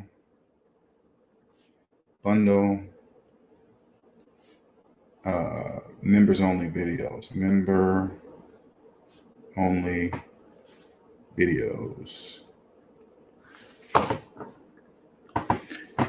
Ill Will says, LJ, I was seeing so many stores for rent in NYC. I was there early this morning. Business won't come back. The smaller mom and pops are done. Unfortunately, yes, they are. And this the economy crash really hasn't even really started yet. It hasn't even started. I wear 2 masks at work, N95 and cloth, face shield, headgear, gown, and gloves. Yes, it's hot, but safe. Wow. LJ, I'm able to see the video just by clicking the link you provided in the chat. So all members are able to see it. Okay. No problem. Hey, Frank, no problem. That's important. Okay. I want you to understand that is important. All right. So don't feel sorry about asking for that, because I saw it in the community too, and that's very important. I don't want you to have trouble accessing something that you're paying for. Okay, I don't want that to happen. So I need to work these bugs out before it even grows bigger, and I want people to be able to become a member, go straight to the videos that you can't see publicly. Okay, so I appreciate you telling me that, and stay on me about it. Okay, it's not a problem. Okay. Queen of South says, family, you guys keep boosting your immune systems. Yeah, that's a definite must. Gabriel says, when I listen to and family, I sometimes think I live in a simulation. Gabriel, I feel that way for sure, but I've embraced it. I just feel like I'm Neo walking around the debt matrix. I do. That's how I feel. I feel like that. I definitely feel like that. Definitely feel like that. I feel like a god almost, right? And that's not saying in a way that I'm bragging. I'm just saying, like, it feels like a superpower. It's like, damn, man, you know how many people don't know that they're in debt? It's just like, whoa, you know? NC Big says, no, you have to scroll down through all the member only posts in community area to see them. Okay. Okay. I'm gonna try to make that better if I can, right? I'm gonna just do some YouTube searches and see if I can make it easier for you guys to access those videos. Okay. All right. So 3D Burn says, I am new to this channel. How does the membership line work? So this is here's the link. I put the link in there earlier, but I'm gonna put it in there again. Here's the link to join the members only area. Let me get there. Now here's the link to the members only area there, 3D Burns. So you click on that link and you just join. That's it. So I got videos in there that are only for members only. I say a lot of things. I say a lot of things when things pop into my mind, and I share them with the members only. And then I share some with the public, but the things that I share with the members only, they will understand what I'm saying. I don't really have to explain those type of things. Those things that I say in there, if I said them publicly, I would get a million questions. Why are you saying that? What does that mean? That doesn't, you can't do that. You can, I don't really feel like doing all that kind of stuff. So I just posted it there. Gabriel says, LJ, that what worries you at night except going back to work? Worries me. Nothing really worries me, right? Nothing really worries me, but the only thing that's on my mind now is, and it's just come to recently, that I understand now that in parts of my personal life, I've been taking the blue pill. All right. Personal life, not financial, personal. Right. And so that is my next mission, to make sure that that never happens again. Okay. But again, I'm only going to really talk about that in the members only group. Okay. Queen of South says, keep embracing the knowledge. We are here to help each other. Yes, we are. Cosmic says, LJ, you feel like a god because you are in control of your life. I guess I'm a god over my own life. You're right. Thank you, Cosmic. I can understand why you feel that way, feel the way you do. It's very empowering indeed. Thank you, Cosmic. You're right. I'm the god of my own life because I guess I wasn't in control of my own life. Financially.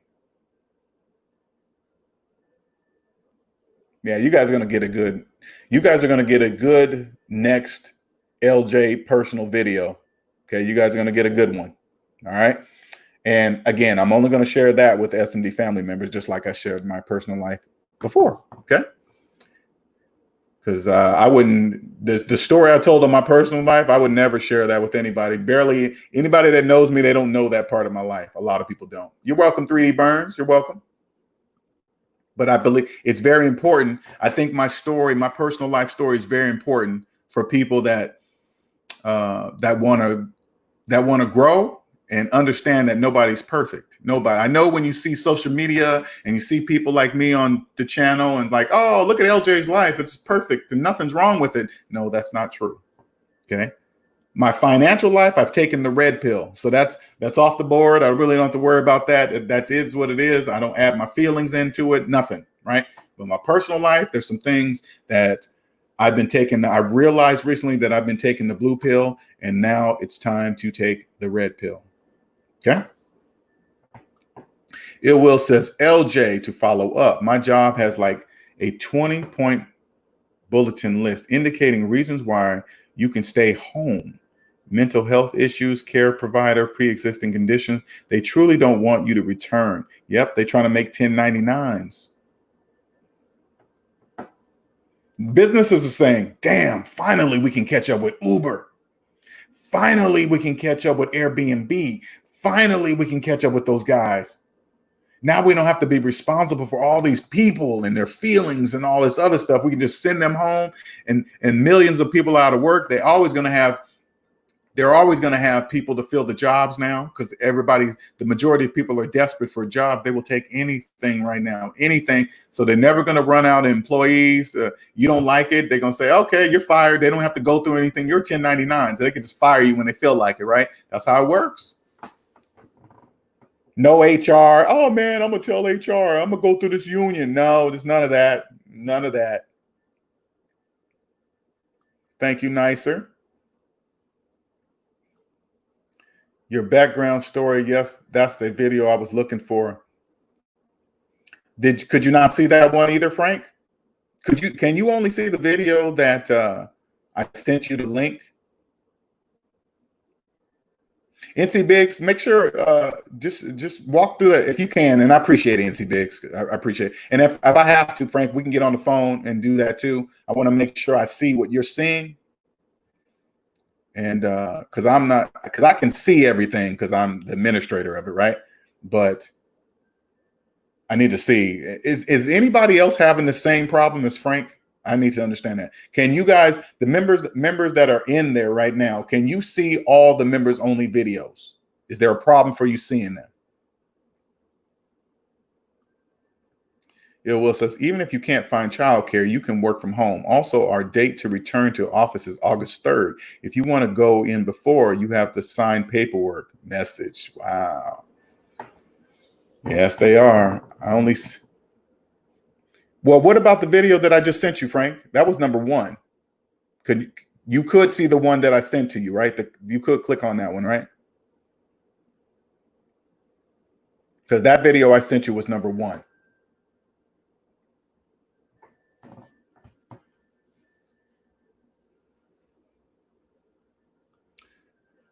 Mr. Marcus Allen, I'm watching your stream with O'Shea last night. I watched your stream with O'Shea last night, and you was spot on, sir. Thank you, Mr. Marcus Allen. Appreciate it.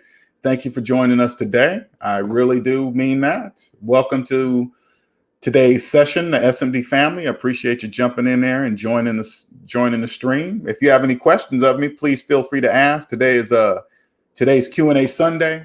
That means it's all about you guys. We're going to go as long as you guys are asking me questions. And it can be anything based on personal finance. And I always will have a mathematical answer for you. And if I don't have the answer, other SMD family members within this channel will be more than happy to ask. Okay. Answer that question. All right. Yes, but only linking on your link. Only clicking on your link. Okay. Well, let me send you this one for now so you can see that, and we'll figure out the other parts later. 1 second here. Let me give you the personal story one. Okay, 1 second here. That is weird. I just wonder why. Where am I at? There we go. So, okay. So here is. Okay, there's that one, Frank. So you can go ahead and click on that one.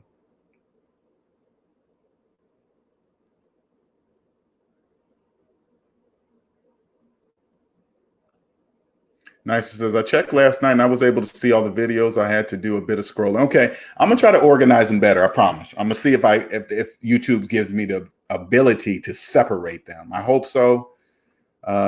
Dave says, I only see the video when I go into the community. Okay. Frank says, I mean the members only section. There is only 6. Yeah, there's only 6 videos. Oh, yeah. There's only the members only area, Frank, that's brand new. I just started that. Okay, so there's only 6 videos in there. Yeah, because if you see, I know you see 600 videos. First, I had to get people to trust me. That's why I got 600 videos publicly, right? But now it's time for the next level. There's people that hear me every day. They see the public. There's a lot of SMD family members. If they watch the public videos, they know what I'm going to say. It's pretty much the same old stuff, but you come on the other side, it's different. Okay. I try to post it in the community, but I do want an easier way for you guys to get it. So.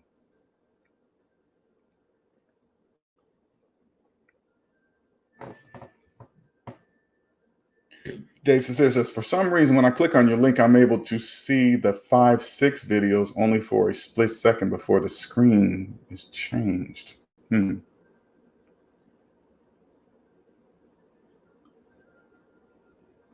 communities, I scroll down and only have video 6. Okay, so what I'm gonna do now, I'm gonna post the links to all the videos in the community, to the members only, so you guys can see them. Okay. Hopefully I can post all 6 in one post, so you guys know you can go to that post for now. And I want you guys to understand something. When I set the settings on that video, it says beta. So I know this is new. This is new to YouTube. It doesn't say, it says members only. Yes. It says members only beta. So this must be still in beta. Okay.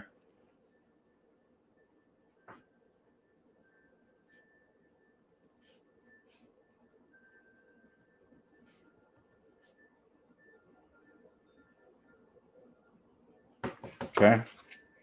You are welcome, Frank. Thank you for asking, and thank you by you asking these questions. It's really helping me too. Okay. So, any other questions? Any personal finance questions? I'm here to answer, mathematically, of course.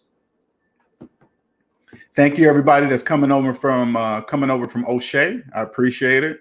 O'Shea's a cool dude, cool brother, man. He's been helping me since. He put me on the show when I was first starting back. Man, it's got to be maybe a year or two now. When I was first starting, he put me on the show, man. Ill Wills hooked me up with him. Ill Wills came out of the blue, hooked me up with a couple of brothers, and they put me on the show, man. That's been that. Oh, I'm sorry, Dark Man. I didn't see your question. Let me get back up here. Dark Man says, I have a question. If it takes someone more than a couple of years to get out of debt, would it make sense to put more money in the emergency fund? If it takes someone more than a couple of years to get out of debt, would it make sense to put more money in the emergency fund? Well, if you're in debt, you have no money to put in the emergency fund, right? So you really, the money, like, yeah, you need an emergency fund of $1,000, okay? But mathematically, even $1,000 is not there, but in reality, the $1,000 can help you. So if you decide, hey, I'm gonna put $5,000 in the emergency fund, you're taking away $4,000 that you could be paying off of debt, right? So don't be fooled. Like, don't start thinking that you really have an option to do that. Just save the $1,000, just like Dave Ramsey, save the $1,000. That's because that's real money, right? But you have a plan. Okay, so just do the 1,000. Don't save over. Don't do that. All right, thanks, appreciate it. Cosmic says, if you haven't already, feel free to join the SMD Discord server. Thank you, Cosmic, appreciate it. Join that Discord server where all the SMD family members are in there. We randomly be saying stuff in there and questions and stuff like that. So it's cool. If it takes more than, okay, that's 2 questions. Okay, you did it twice. So let me know if that makes sense, Dark Man. You need, just like same as Dave Ramsey, you need $1,000 emergency fund. Okay, $1,000 as an emergency fund, and then you start doing your plan. Okay. Any questions? Any other questions? Any financial questions? Any new people with questions? If you're new to the channel, don't be shy. Don't be shy. Okay, I understand. Dark Man says, okay, I understand. How about as far as buying a vehicle? What do you mean, Dark Man? What do you mean? I don't understand what you mean. Do you have a vehicle now? Do you have a car now, Dark Man? I'm assuming you have a car now because you're doing deliveries, right? Any other questions while we're waiting on Dark Man's response?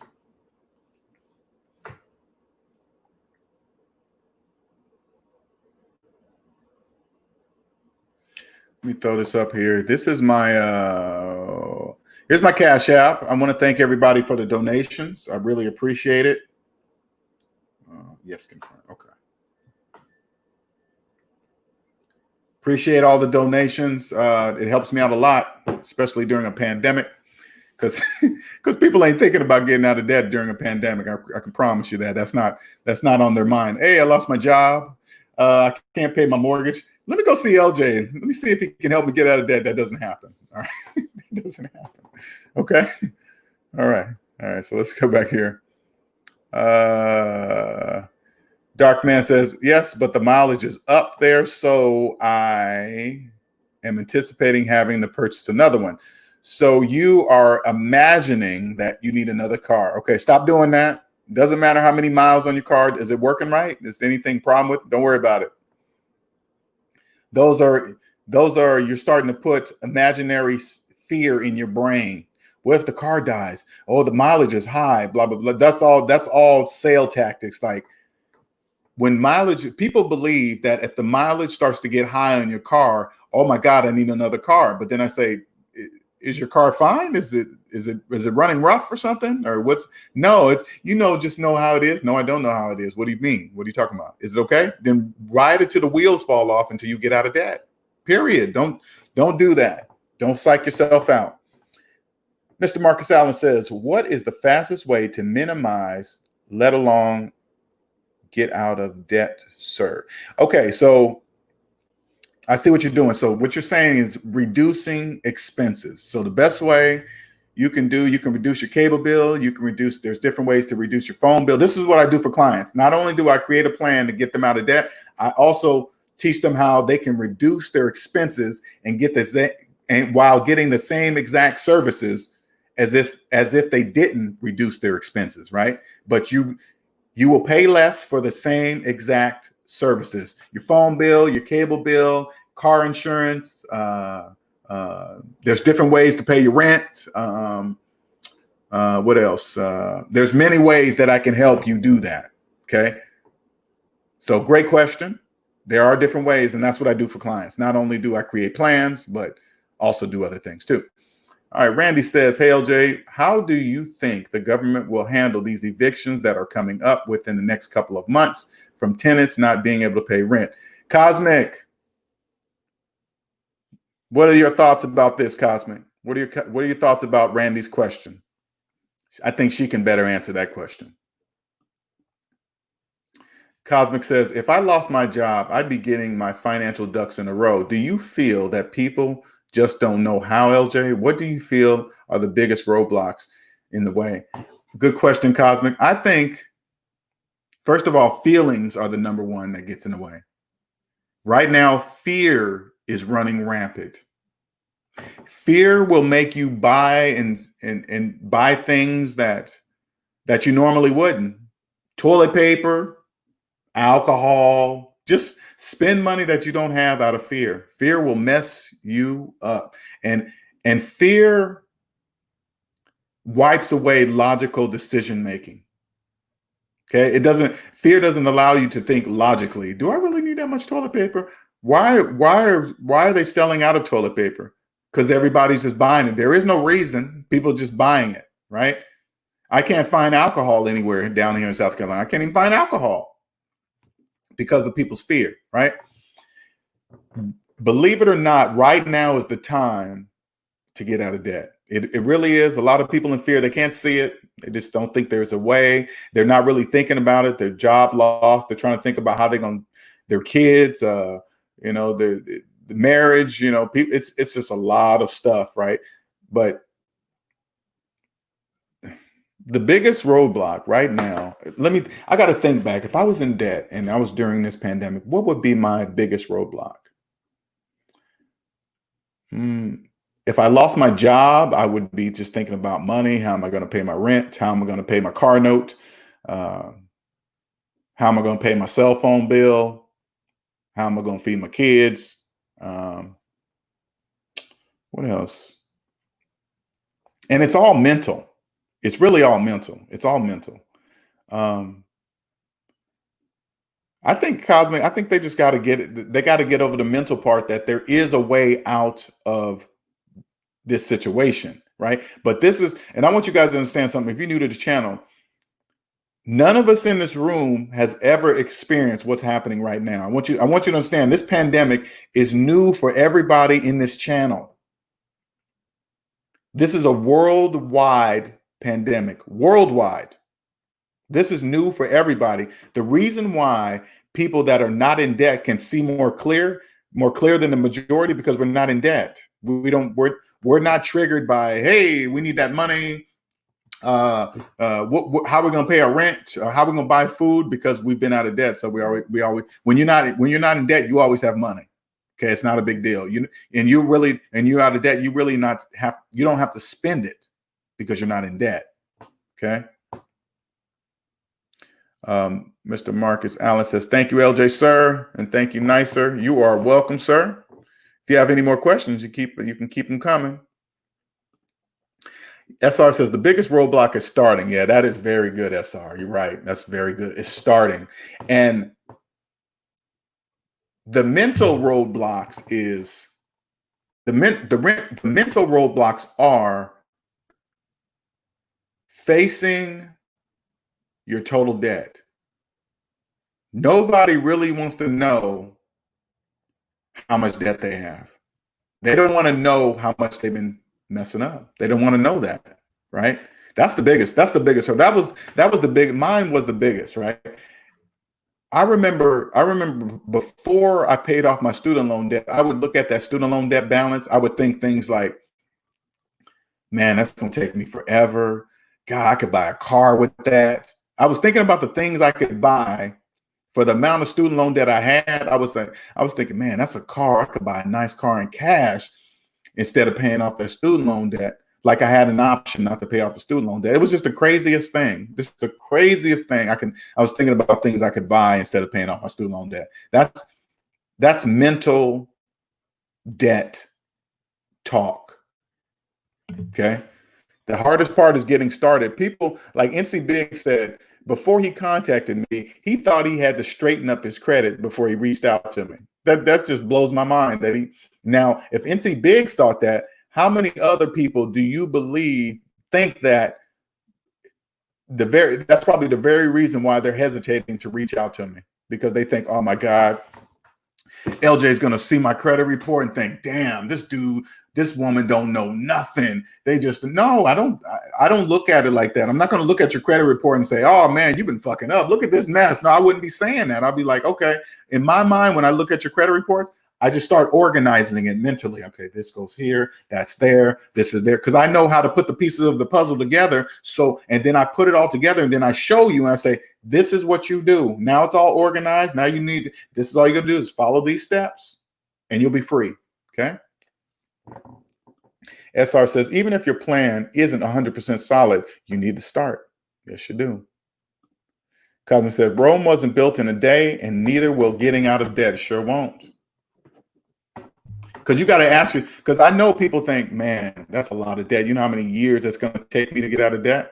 I guarantee it'll be faster than all the years it took you to get into debt. Guaranteed.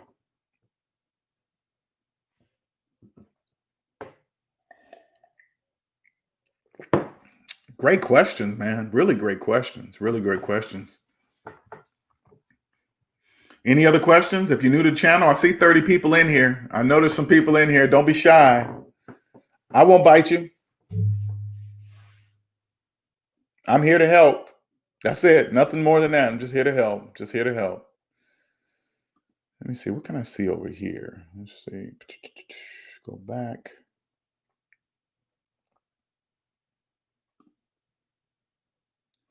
View on YouTube. Let's see what that is.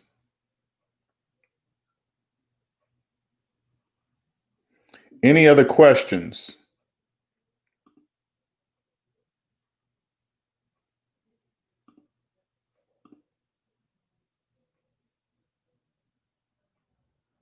Let me get back here. Okay. All right. Randy says, chapter 7 was the best decision I ever made. Oh, congratulations, man. Yeah, okay. Yeah, I threw it way on there, Hyphy. I threw it way up at the top. Let me throw this link in here just in case if you guys want to jump on. Thank you for reminding me, Hyphy. If you want to jump on and ask me questions on the channel, you can. You don't have to be on camera. Okay. You can jump in anytime you wish. I'll keep posting that in there repeatedly because it's probably way at the top and people won't, come in and don't see it, but you can jump in there. You don't click on the link. I'll see you down here, bring you in, and all you have to do is do whatever you want to do. Oh, excuse me. Do whatever you want to do.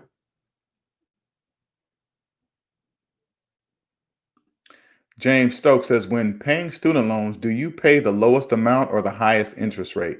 Lowest amount. Interest rate is not the problem.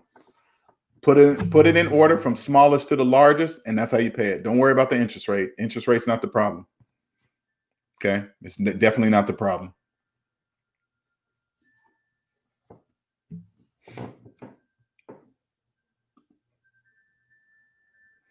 Any other questions? Any other questions? Let's see.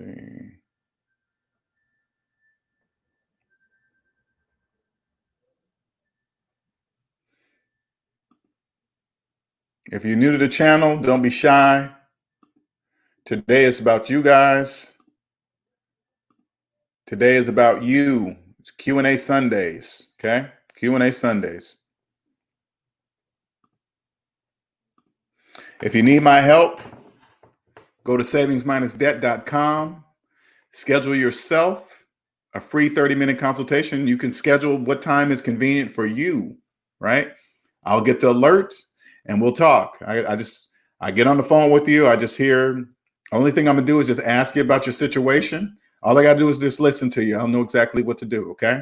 And then you can determine if my services are for you. That's it. Sometimes my services are not for people. Some people believe, I've had multiple people say, hey man, can you fix my credit? I just go, no, I'm not a credit fixer. I don't fix will your credit be fixed in the process? Yeah, but I'm not a credit fixer. There's a million of them out there. You got your choice. I'm not one. Okay. Just so you can understand that.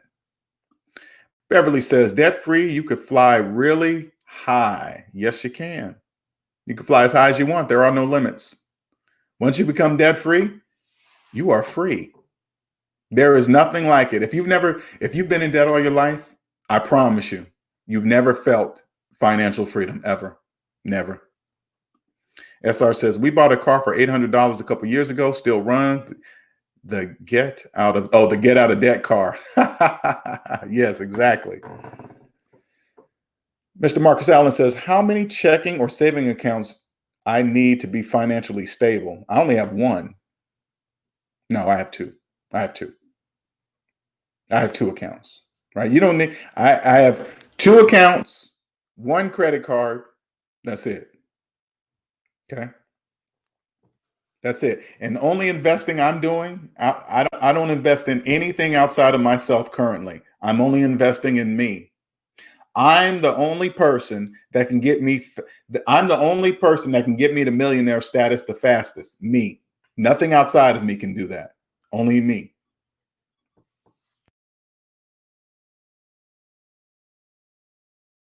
Okay. Only me.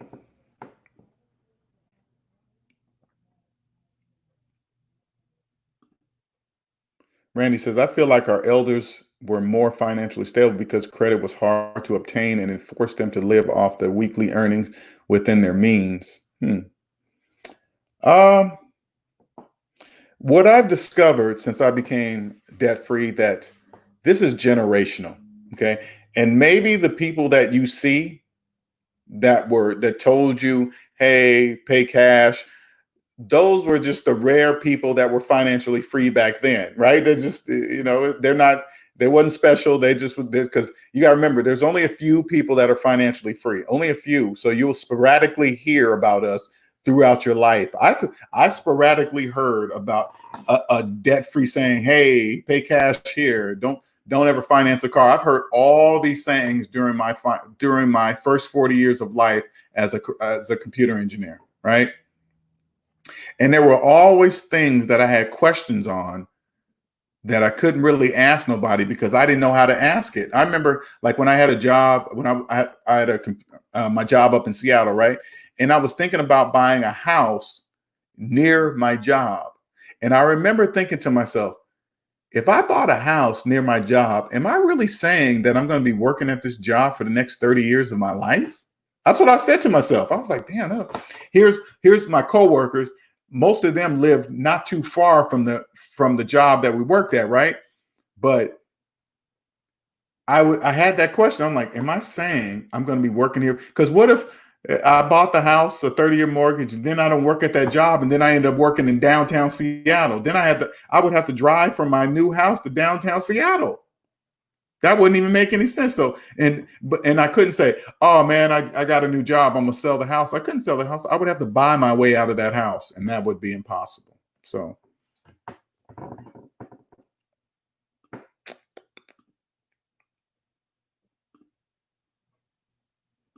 Gabriel says, LJ, you should teach a class about finance to my generation. That's what I want to do. I just don't know how to get into. I just don't know where. I need some help. That's all. I just need help. Just need help. Colin says, back in the day, indeed, credit was not available. Credit is a weapon. If it can help or hurt you, so you have to understand how to play it down and how long before even considering getting a loan. To understand how to pay it down. Okay. Cosmic, you got my brain thinking a little too hard, okay? All right, that's a problem. If you can answer those questions, don't even consider it. Exactly. If you can answer those questions, don't even consider it. Okay. Any questions? Any other questions? Don't be shy. I see 38 people in here. Don't be shy. Ask me questions. I'm here. This day is about Q&A Sundays is about you guys. Okay, it's not about me. I'm just here to facilitate things. Okay. Then I'm gonna keep putting that invite link in here. So just in case you want to join the stream, you don't have to get on camera. You don't have to get on camera. You can just use your voice. Turn the camera off. 1 second, you guys. I got to get something real quick here. Hold on.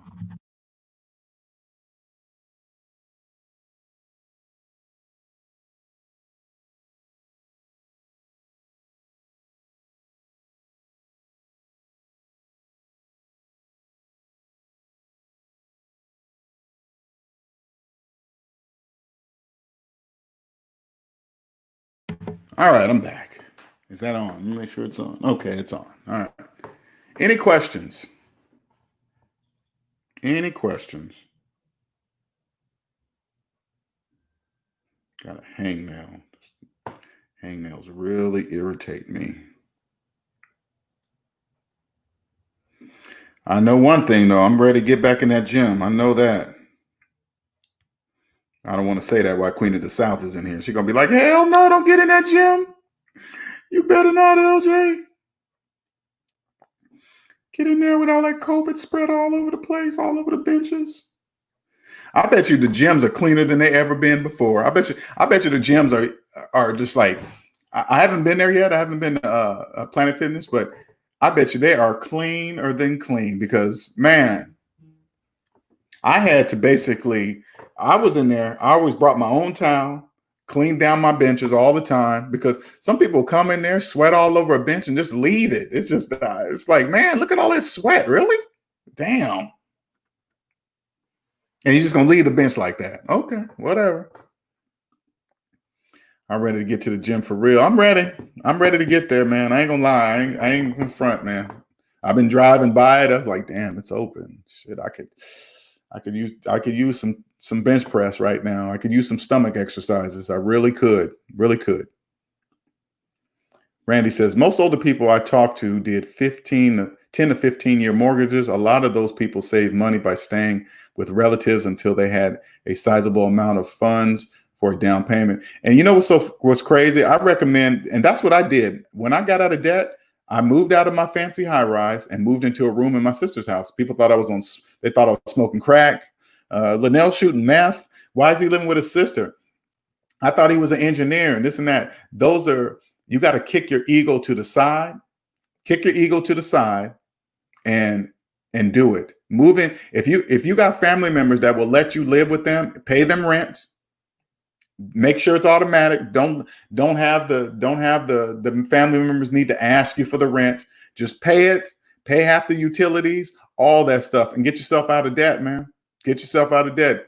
Put your pride in your pocket. Get out of debt. Once you get out of debt, you will never listen to people in debt anymore. You won't even pay attention to them. Hey, man, you should get a new car, man. You know that car's 3 years old and it's got high mileage. You say, I'm not listening to you, person in debt.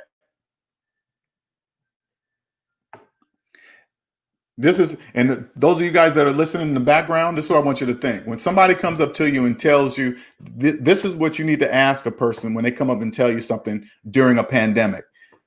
If they come up and say, hey, man, they got great deals on a car, man. You should trade in that old car and get you a new car. This is what I want you to say. Do you have student loan debt?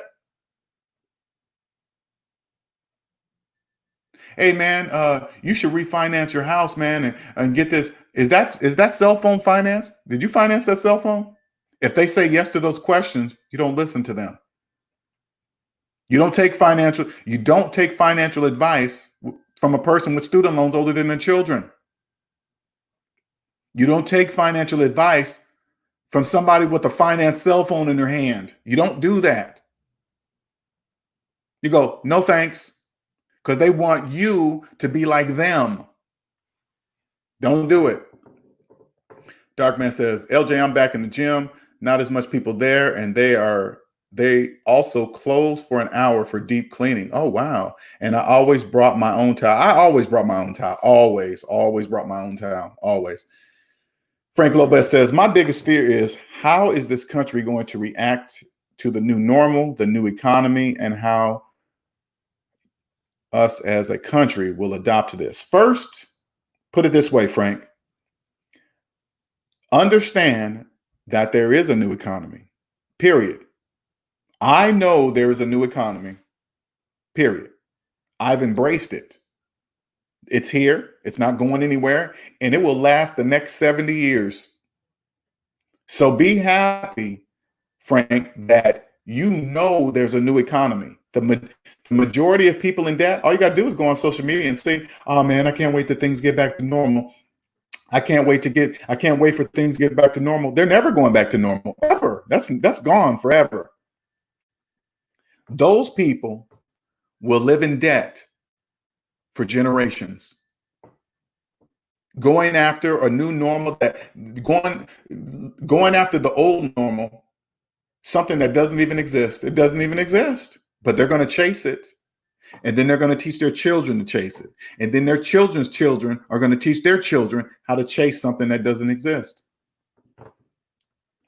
Take your time, Frank, to adopt it for yourself. You adopt it, adapt to it. Okay. Randy says, Randy says, exactly, LJ. By the way, what's your favorite eating spot in Myrtle Beach? I love Captain George. It's an all-you-can-eat seafood place. I love that place. I ain't gonna lie. I don't go to all-you-can-eat places, but I have to go there at least once a month. I do. I gotta admit, I go there once a month. Take my woman there. We go there and just tear it up. Tear it up, man. I don't really eat that. I can't. No matter that I go there, don't get me wrong. I can't really stuff myself because my stomach is not made like that, and so I may get 2 plates. But after the second plate, I'm done, right? So I just sit there and wait until whoever goes with us are done. And then, but that's my spot. Captain George. Whew, that is my spot. Yes. Brittany C. Hello, Brittany. Made a payment on my student loan right before the pandemic started. They never applied it to the loan. They really don't want you to pay off. No, they don't. You got to stay on that, Brittany. For you guys that are paying off your student loans, never assume anything. So when you send in your payment, understand this, you're going to have to call each time to make sure of that. You're going to have to go, like my brother, right? He paid off his car, but I said, bro, you got to make sure you call every time when you send in extra payments. He's like, really? Yeah. I said, you do. If you don't, they're gonna mess up. They're gonna have some kind of error happen or some kind of something. You got to stay on them. You got to stay on them. Stay on them. Don't give up. Stay on them because they don't want you to get out of debt. They're gonna make it so difficult for you to pay off anything, especially student loans. Woof. Cosmic Wisdom says, my biggest fear is turning this liability, $18,000 house into an asset. Finish major rehab to rent to a vet or low income. I'm giving myself a year to finish. I'm ready for the challenge, though. I don't think Cosmic can live any other way. I don't think you can live any other way. I'm sure you're up for the challenge, Cosmic. Is turning this liability into an asset. Oh, okay. I see what you're saying.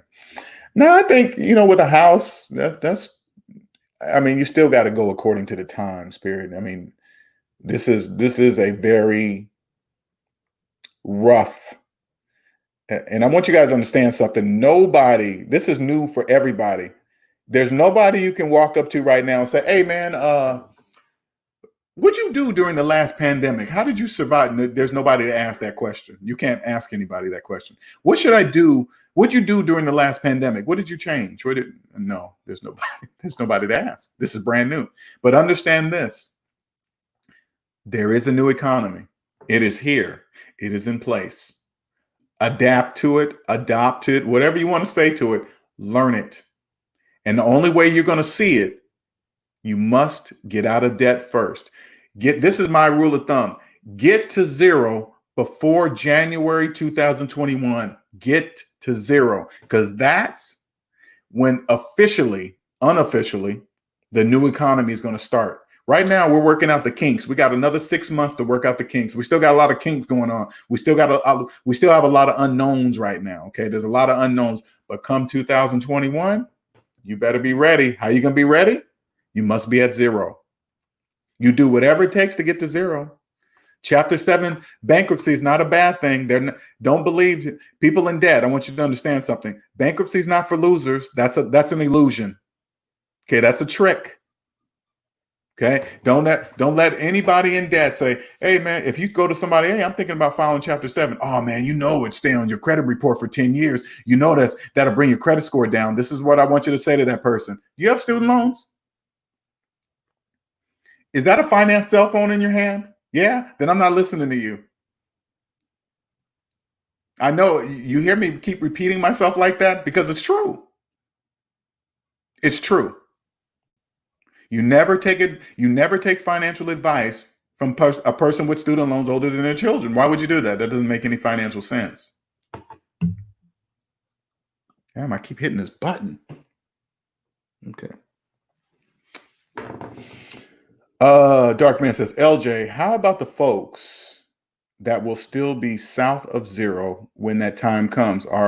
Are we SOL as well? No, because Dark Man, this is the difference, Dark Man. And that's a good question, Dark Man, okay? First, you must mentally get north of zero. Your mind must go there first, okay? You, Dark Man, right now, believe it or not, even though you're in debt, now you've taken the red pill. You're not going to say, hey, you know what? Forget what LJ's saying. I'm going to go out and buy me a house right now. I don't care what he's saying. I'm going to go buy a house. You know what? F what LJ's saying. I'm going to finance a car and I don't even care what the interest rate is. I don't care. I just want me a Dodge Hellcat. I don't care how much it costs. I don't care if I put money down. I don't care. You're never going to do that ever. You'll never do that. Hey man, the new iPhone's out. I'm going to go finance it. Dark Man, you'll never do that. So you're mentally already north of zero. All right. You just have to get physically, financially north of zero. That's it. There is no going back, Dark Man. There is no going back. Once you take the red pill in your finances, going back is not an option. Okay. Josh 2003 says, what things will be part of the new economy in your opinion? In my opinion, jobs will be more 1099 workers. 1099 workers. The healthcare industry will be big because obesity is about to go through the roof. What else? House cleaning services, that's going to be big because people are going to be working from home and since they're not in traffic, they're going to be working more hours from home, making less money. What else?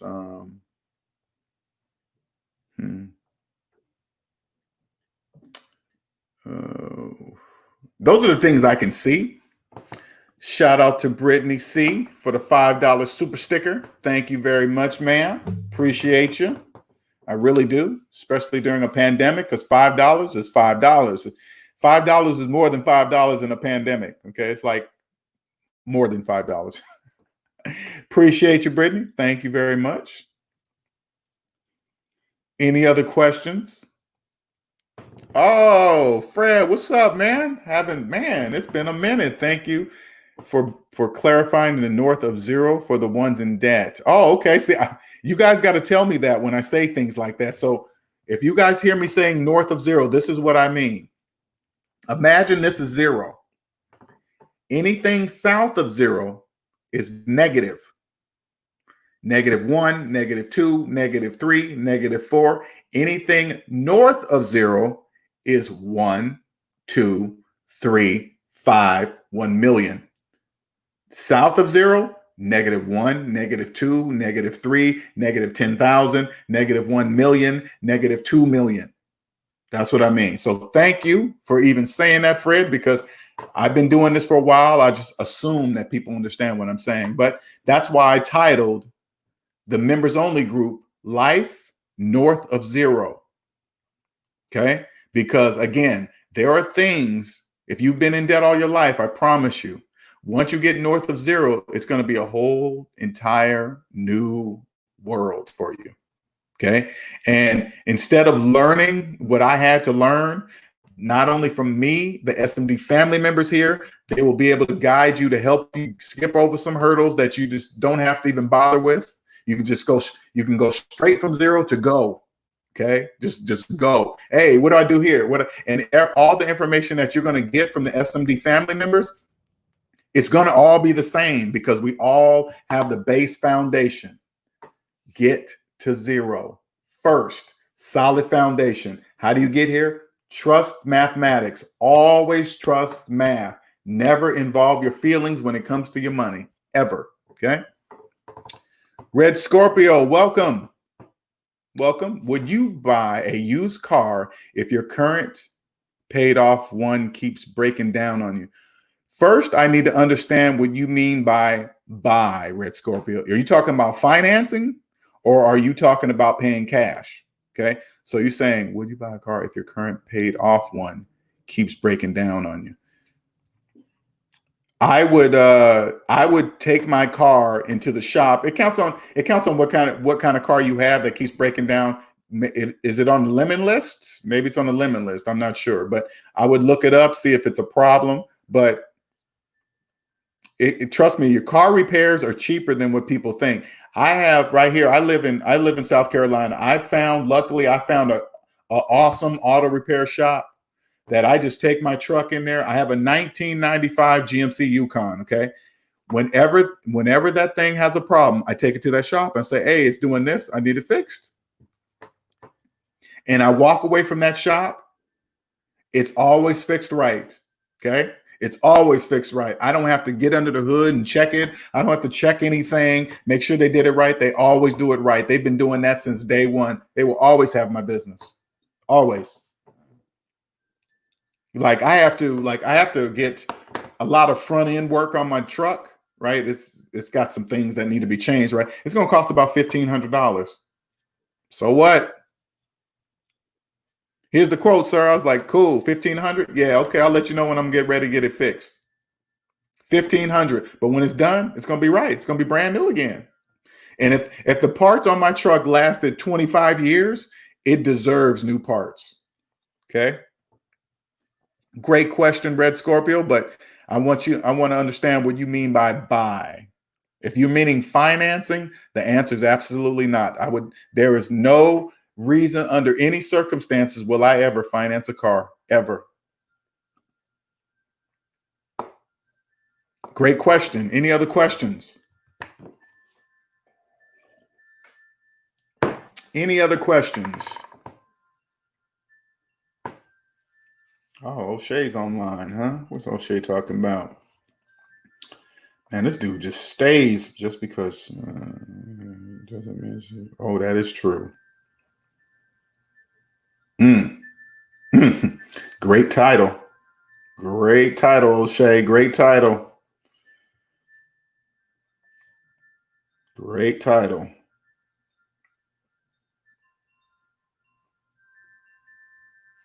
Any other questions? NC Biggs with the $10 super sticker. Look at big balling NC Biggs. All that extra money he's saving. Thank you, sir. Thank you, sir. He probably looked in his ashtray and said, oh man, that's 100. Looking into that. NC Biggs was in his ashtray of his car talking about, oh, that's 100, that's a 50. Where's a 10? There's a 10 right there. I'm gonna give that to LJ.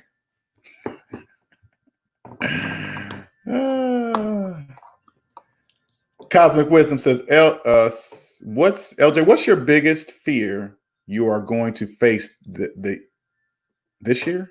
The year? Going to face. First, when it comes to fear is only fear if I run from it, right? I've gotten this far to realize fear is not something to be run from. Fear has always told me something. It's like, I imagine every time fear comes, don't get me wrong. I don't always catch it. Okay. Fear is, you got to recognize that sometimes I'll catch myself running. I'm like, wait a minute, L, you know, you're supposed to face fear and turn around, because fear is like, hey, why are you running from me? I'm trying to tell you something. That's what fear is really. Fear is really saying, hey, man, I'm here to tell you something. I know I'm loud because that's why you're running. And I know society has told you to run from me, but you're not, if you take the time, stop and see why you're running from me, there's something greater on the other side. Right. So honestly, my biggest, I'm going to use the word fear, right? I believe it's dangerous not to be a millionaire. I think it's very dangerous. I think it's dangerous not to have money, real money. Right. And I've realized this since I got out of debt. I've realized this, like when you're just going around in society and something happens and you need a lawyer for something, if you have money, you always have a lawyer, a good one, not a state assigned attorney, not attorney that's assigned to you by the states by the state that's deep in debt themselves. Can you imagine those state attorneys? They're probably so deep in debt. What kind of lawyer services do you believe you're going to get from an attorney that's deep in debt and needs the job that they have? And they're going to do anything to keep it. Or if I have money, I hire an attorney that's their passion. They're not in debt. They got a firm or whatever they do, right? And that's their passion. You get an attorney like that, you guys have no idea. So that's my only fear. I want to become, but at the same time, I know I have something in the palm of my hand that can help millions of people. You guys, this right here, I fear that I'm not going to be able to get this message out. It's like, man, hey, I got something here that can just change millions of people's lives. Millions. All you got to do is listen. Hey, everybody, I got something here. It can change your life. It can make you a multimillionaire. People look at you like you're fun. And I say, I can prove it. I can prove it to you. It's not a guess. It's a fact. I fear that I won't be able to get it. I want to be like Dave Ramsey level, if not bigger. That's the level I want to be. Right. But then again, I look at Dave Ramsey like, man, he's so big. But there's people out there, you say, hey, man, I follow Dave Ramsey. They'll say, who is that? Then I think to myself, how big is Dave Ramsey really? Is he just big to me? You see what I'm saying? You get it's a weird thing, but that's how I look at it.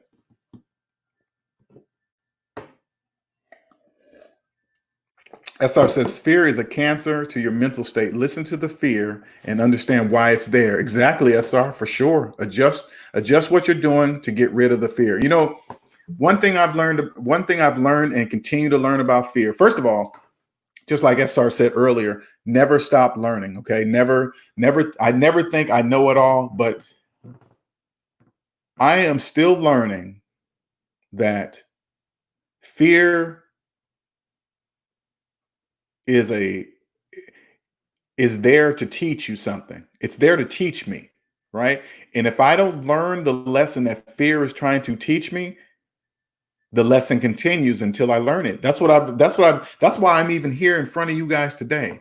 Until I learn that lesson that fear is trying to teach me, I don't move to the next level because it's not allowed. The next level, whatever that is, I'm just saying this is the best way I can illustrate this. The next level is here, but the next level says you can't come here until you take care of that on that level, because that is not allowed on this level.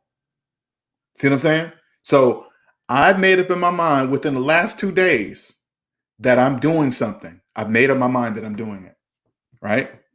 This is what I'm doing. I've made this decision. This is what I'm doing, period. Because either way of the outcome, I'm a win. Either way, okay? Cosby says, yeah, I look at fear as something to get through to the other side. Me too. It's a natural progression. If you are comfortable, you are no longer growing, in my opinion. Yeah. If you're comfortable and you're complacent where you're at, that makes me uncomfortable. If I'm not progressing, like when I was out there in my computer career, I was always jumping. I would stay at a job for like 5 years and I would move on to make more money. And I always thought the next job with more money would satisfy this feeling of me needing to keep moving everywhere. But none of these things were satisfying this urge of me going to different jobs, right? And then you got people in debt saying to me, LJ, man, why don't you just stay at this job for 30 years and retire, and then you can have the pension and blah, blah, blah. I used to think to myself, why would I want to stay at a job for 30 years, going in and out of the same building for 30 years? Hell no, I'm not doing that. But people in debt will make you seem like something's wrong with you if you don't. No, those people are complacent. Okay. Now, I'm not saying that if you love your job, great, stay there. But you got to determine, are you there because you're in debt? If you were not in debt, would you stay at this job for 30 years? Who knows? I don't know. LJ, exactly. Learn the lesson and level up. You must learn it. I've learned that taking the blue pill sets up imaginary limitations. The blue pill allowed me to involve my feelings to override logic. The blue pill has put a mask over my face to keep me blind from what I'm seeing with my own eyes. I'm seeing certain things. I'm like, yeah, I can see that happening. But the blue pill says, but that's not true. I don't believe what you're saying, LJ, but I see it. It's not true. Never again. And each day it gets stronger and stronger. But I had to step back and say, damn, I'm taking a blue pill. God damn it. Red Scorpio says, LJ, do you save money to take trips or just to have fun? I really don't even. First of all, I don't have to save money to take a trip. That's number one. When you get out of debt, you don't have to save money to do something, right? You just always have money. As far as trips, if I have to go for a family reunion or something like that, that's a planned event. But when you're financially free, you just wake up that day and you say, hey, if I don't have appointments with clients, of course, right? But put it this way, Red Scorpio, I never know what day it is. I never know the time of day. I really don't. Time is irrelevant. Once you get out of debt, time becomes a tool. So I don't really be looking at the clock all the time. I don't know what day it is. I don't know what time it is unless I have an appointment with a client. Unless I need to go somewhere at a particular time, that's the only time I need time. So whenever I feel like enjoying my life, I just get up and go do it. I live in a city that people come to vacation. That's where I live. So I can go down, drive. So I drive down by the beach. I don't really get out and walk right now at this particular moment and go into the sand. But when everything was okay, I love going down to the beach, getting out of my car, taking off my shoes and walking through the sand. I used to love doing that. Loved it. Walking along the edge of the beach and the water, letting the water splash on my feet and just walk all the way down the coastline. That's all I did. I loved doing that. Loved it. And that's enjoyment for me. Or fun for me is maybe I just want to sit at home all day and just watch TV. I don't let people say, oh man, you ain't doing anything. Well, you're just wasting your life away. According to who? You? I love my peace. But the main thing that helped me a lot, Scorpio, I remember when I first got out of debt, I stayed to myself. Right. I was alone a long time because I didn't realize how many things come to me in silence. I know it's weird to hear that. I can't explain that part, right? But a lot of things were said to me in silence. Quiet things down. I don't care how rough things are. If you can get away from everything and just get to silence, the things will come to you and say, you need to do this. This is what you need to do. This is why you can't do that, because you need to do this first. That's why. Is that thing stopping you? Yeah. Why do you keep doing that? If you stop that, this will happen. That's That's what happens. Trust me. Darkman says, thanks for the advice, SMD folks. Y'all be good. Have a good one. You are welcome, Red Scorpio. I hope that answered your question. If not, you can ask it another one. Any other questions? And let me make sure you guys can ask questions of me, right? It's Q&A Sundays. If you want to know more about me, hey, great, But if you want to if you want the deep stuff, you're gonna have to join the members only area, okay? Because I don't really talk about that stuff outside here, but I do share it with the SMD family. And to me, I have another good one coming up. This is a very good one. It's something more that I just recently learned about myself, and I thank the universe for showing me this, because I needed it. I was wondering why I was stagnant, right? I couldn't figure it out. I know it wasn't the SMD family. I know it wasn't what I was doing or whatever. I knew it was something else, and I couldn't figure out why I was stagnant. Now I figured it out. Okay. All right, Frank Lopez, have a good one, sir. Holler at you later. Appreciate your input on the videos. I'm gonna make life easier for you guys to get to. So, any questions? We're 2 hours and 20 minutes in. Any other questions of me? Personal finance questions of your own? Please don't forget that super chat if you enjoyed this. If you enjoyed the show, here's my Cash App. Appreciate the donations. Much thanks to everyone that believe in me.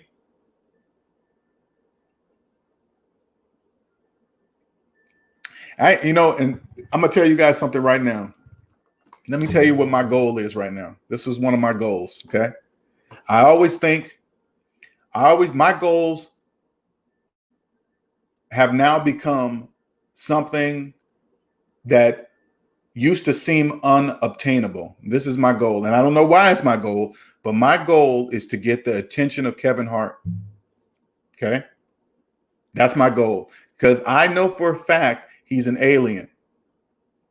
Okay. I know many people don't understand what that means. That part really doesn't matter. But what I'm saying is this: I know he's an alien. So my goal is to get his attention, to show him that I'm an alien too.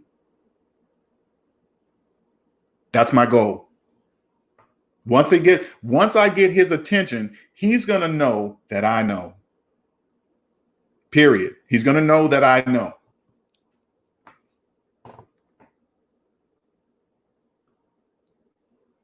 All right, SR, appreciate it. I'm taking off as well. Have a blessed Sunday. You guys have a good day. Thank you for joining. Appreciate it. If you're new to the channel, we're gonna keep going as long as there are questions. Okay, as long as there are questions, we're gonna keep going. But if not, we're gonna go ahead and end it. Okay. So, any other questions? Financial questions of me? What's going on? Maybe you're scared of what's happening in times today. You're unsure of what's going to happen. What should you do? Ask all the questions you wish right now. Okay.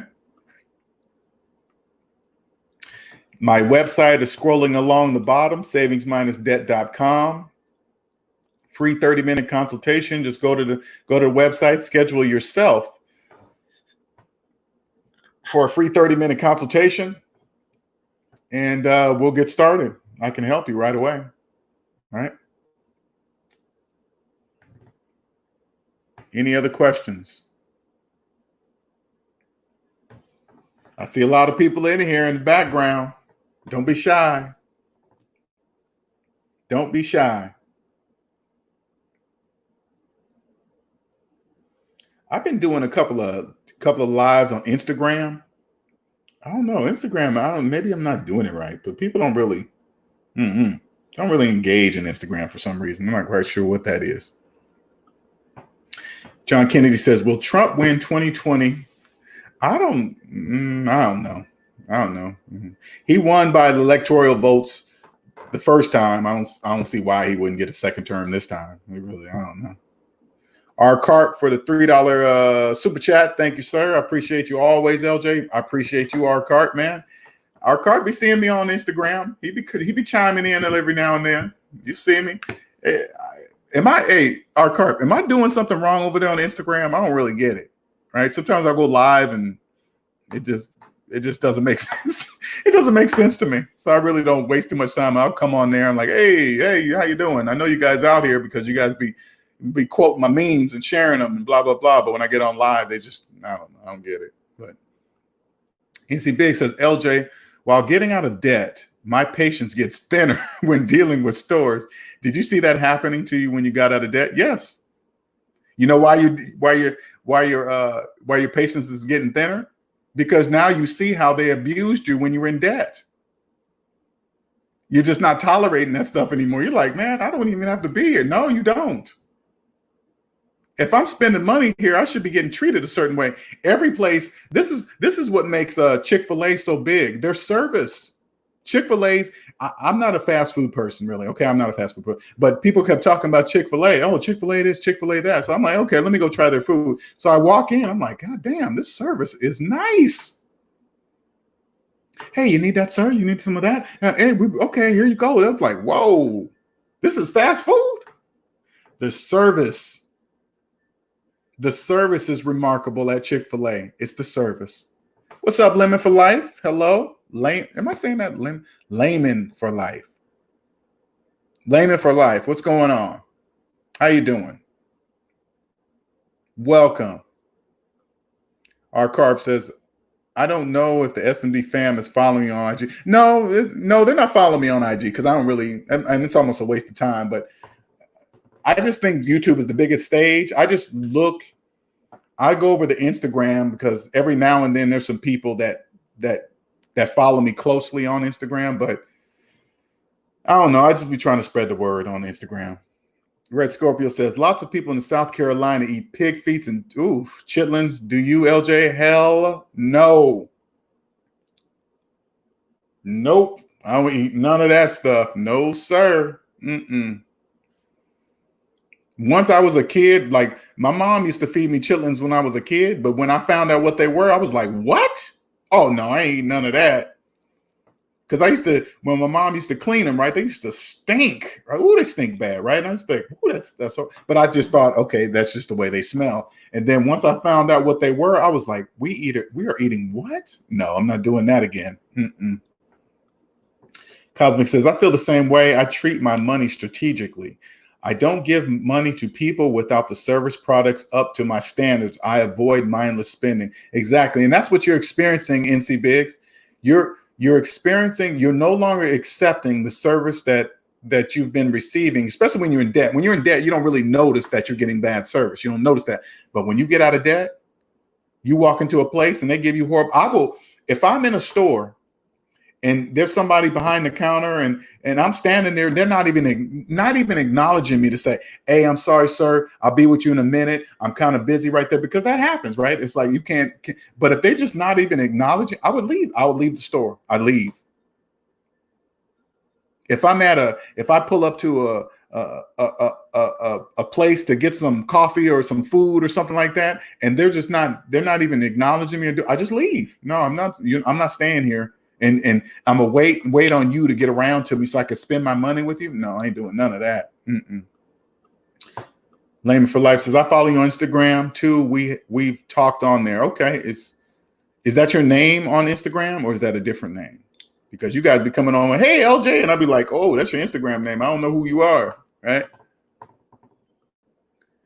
Dave Sincere says, I didn't even know you were on IG. Yeah, I'm on IG. Here you go, just so you guys know that I'm on IG. There you go. That's my IG.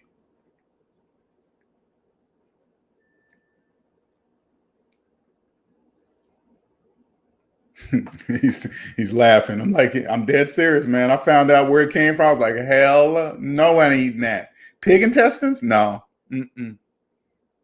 Nope, not doing any of that. Sorry. Dave Sincere says, no pigs feeding chitlins for me. None of that slave food. Exactly. Slave food. It's slave food. I'm listening to these songs. I'm like this one song that I posted in there about what Jay-Z, man, he was saying all that stuff. We were eating stuff that was tossed away. Oh no. Never once did I ask somebody, hey, where did chitlins come from? Where did pig feet come from? Oh no, I ain't doing none of that. Oh, okay. Different name. I figured that. Okay. Well, you gotta You let me know who you are so I can know who you are. You know what I'm saying? Dave Sincere says no hog maws, no salt pork chicken feet, no tripe, no cow, none of that. And I'm saying none of that now because I know what it is. When I was young, I didn't know what that is. Tripe. Well, I never liked pig's feet. I used to see that in a jar. It's like, ooh, I'm not eating that. No. John Kennedy says, stay away from. I don't eat pork. I just don't. I don't eat pork. Not that it's a religion. That it's something. I just don't eat pork. Period. I just don't eat it.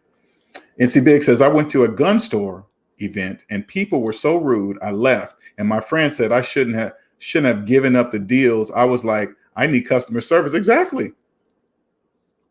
See, that's what people make the mistake of. It's customer service that people want. People want customer service. When people come to me, like when my clients come to me, they're getting service. If I say I'm going to call you at a certain time, I call you at a certain time. There is no 5 minutes late. Hey, man, sorry, I had to. No. 2 o'clock, 2 o'clock. It's about customer service. People will trust you with their money if they can see they're being treated right for their money. Yeah, it's a free 30-minute consultation, but I need to help people understand that that's my first impression. If you take the time, this is why I set up the self-schedule time. So like, first of all, step one, if somebody's serious, they really want to talk to me, they're going to take the time to go to SavingsMinusDebt.com and schedule an appointment. Boom, boom, boom, boom, right? So in my mind, they already took the first step. So in order for them to understand what my service represents, I'm going to call them at the time they schedule, period. Now I confirm it. I make sure, hey, man, you did say, tomorrow at 2 o'clock, right? I'm just confirming. They say, yes. Okay, cool. See you. Talk to you then. It's all about customer service. You get the good customer service and trust. That's it. Just like the place I get my car fixed. I drop it off. I know it's going to cost whatever because I know I'm going to get the service that I'm going to pay for. I don't even question the price. They say, well, we did this, that, and this cost that. I was like, cool, here's the card. Dave Sincere says, in business, people don't. Damn, I keep hitting this thing. In business, people do business with people they like because most of the time you can get those products, services from anywhere, any place, right? People buy from, it's just customer service. Why do you think Amazon's so big? They're customer service. Oh, okay. I have seen that name. Okay, gotcha. All right, I've seen that name before. Okay. I just could never pronounce it, nor have I tried, but I remember it. Dave Sincere says, our people are accustomed to dealing with half-assed customer service and still go back. Others don't do that. Yeah, and I get it, Dave, and it's messed up too. And I can't personally, I can't stand that. I really cannot stand it. I hate it when I go to a black business and I get that type of service. I'm not saying all black businesses do that, but I'm saying it in a way that it angers me. I just want to say, hey, man, yeah, don't do customer service like that. Just do it like you really care about your customers. I mean it. Like, hey, welcome. Can I help you? Not just say, oh man, what's up, man? And they're doing stuff. And I can't stand when I go to a business like that and they're playing around in the background and I'm standing there like this. And they're joking around. In my mind, I'm saying to myself, I'm never coming back here. And it's not just because of the color. It's just customer service. I'm not playing that. I don't do that. I'm here to spend some money. John Kennedy says, stores like Nordstrom takes customer service to the highest. More the reason to justify their higher prices. I used to work there. Exactly. You walk into Nordstrom's, you know you are getting customer service. Yeah, I know a t-shirt costs almost $100, but what you're paying for is customer service. They know, they understand. That's why they've been around. All you got to do is look at the businesses that have been around for almost a century and just look at them. Why are they successful? Customer service. Yes, they got good quality goods or whatever, but it's customer service. people are like, hey man, I can take back a shirt. I don't care how many months I wore it, I can take it back. Yeah, customer service. Dave Sincere says, I'm from New York, and when I came down south, I never saw this type of customer service ever. It's the absolute worst. Whomever comes to Atlanta to visit, I always tell them to expect the worst. Ooh, that's bad, man. Worst customer service. I haven't been to Atlanta yet. I will be there one day, but I'm curious. I'm curious to see that. But I just don't talk. I just leave the establishment. I don't care if I'm starving. I don't care if I'm walking in. I got my taste buds ready for something to eat. I walk in there and it's got horrible customer service. I'm leaving. I'm not spending my money at a place like that. Cosby says, so true. If you don't meet or exceed your customer base as a business, it won't.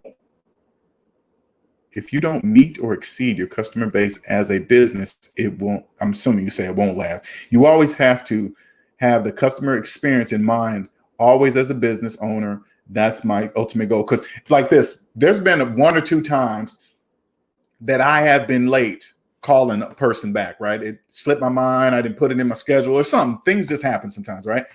I always make sure the customer knows that doesn't happen on a regular basis. There is no excuse for it. Something, even if something really happened, I don't say, hey, man, the reason why I didn't, it's no excuse for it. I'm sorry. That will never happen again. And just so they understand that me calling late is not a normal thing. Okay. It's not. Yeah, I figured you said that. Won't last to this. Dave Sincere says, in New York, they are about that dollar. Many will do what it takes to make it and get your business. And that's who's going to get the business, period. Land for Life says, a few of my friends just asked me if I was interested in doing velocity banking yesterday. I was like, nope. Woo, I tell you. Anybody that asks me that, I say, I don't know anything about velocity banking, but I know somebody that does. He's very good at it. You want me to send you the link? I'll send you the link. I know nothing about velocity banking, but I know the expert. I will send you his way. John Kennedy says, facts, LJ. Thanks, sir. Because Nordstrom's I used to go to Nordstrom's a lot inside of when I lived in Seattle. And I mean, you walk into Nordstrom's, you just see it. I mean, you walk into Nordstrom's, you see quality, you see service, you see their stores, you see their floors. You just know, yeah, you're going to be paying, but you're going to get top quality service. That's what I want. That's what I demand. Any other questions? Any questions?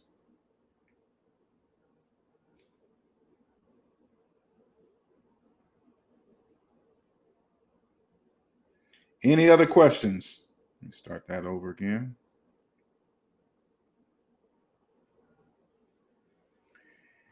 Any other questions? Oh, I knew Ivy was going to jump in here. Let's see what Ivy's talking about. I'm interested in doing velocity banking, but I have no debt. How do I get started?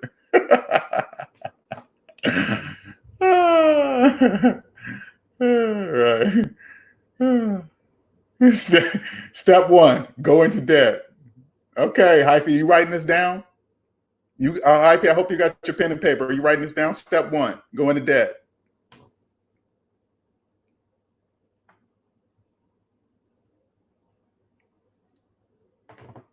Any other questions? We're 2 hours, 38 minutes in. Please don't forget to subscribe.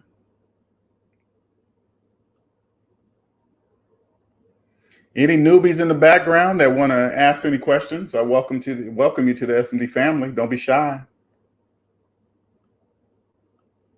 Don't be shy.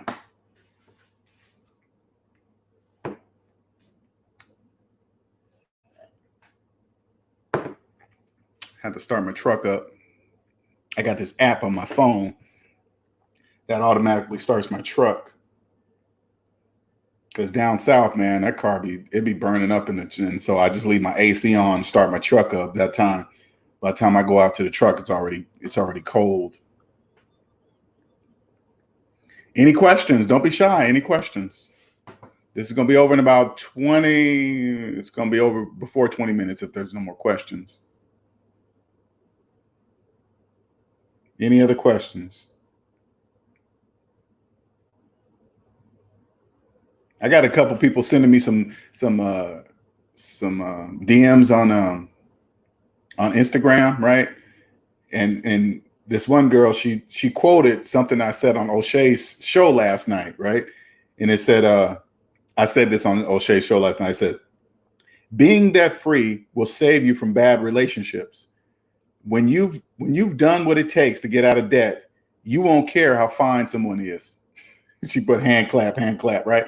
You won't care how fine a person is once you get out of debt. Because if they're in debt, you won't get with them. You won't have a that'll never happen. You get with somebody that has $100,000 of student loan debt and believes that it's called a forever loan. You will say, no, we're never getting together ever. Never, ever. Why? Because you're in student loan debt. You're a slave and you don't even know it and you accept it. No. But that's awesome. When I see that, that's pretty crazy. I like that kind of stuff. Any other questions? All right, you guys. All right. Well, we're gonna wrap this up then. We're gonna wrap it up. If there's any more questions, let me double check, make sure anything's coming over here late, because sometimes you guys will send you'll send some comments, but they'll take a minute to reach me. So let's see over here, make sure there's no more comments coming in.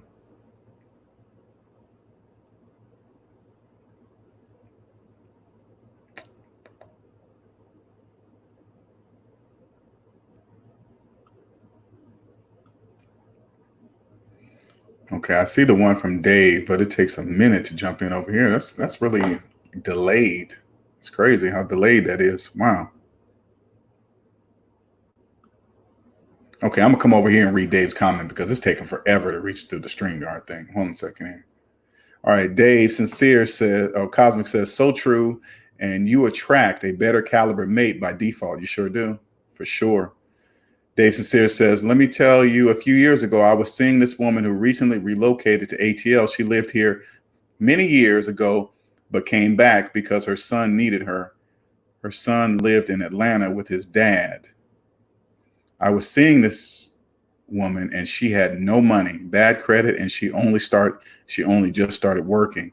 Every single thing in her life was an emergency. Oh yeah, see what I'm saying? You wouldn't get with anybody like that always had that problem, right? That just wouldn't happen. You just wouldn't do that because you would have to hear that every single day, right? No.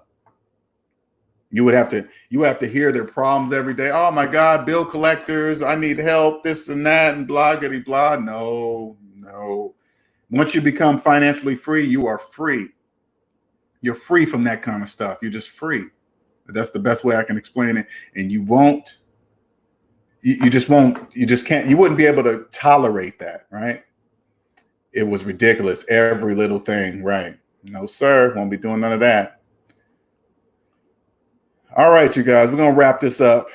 Thank you, everyone, for participating in today's show. Much appreciated.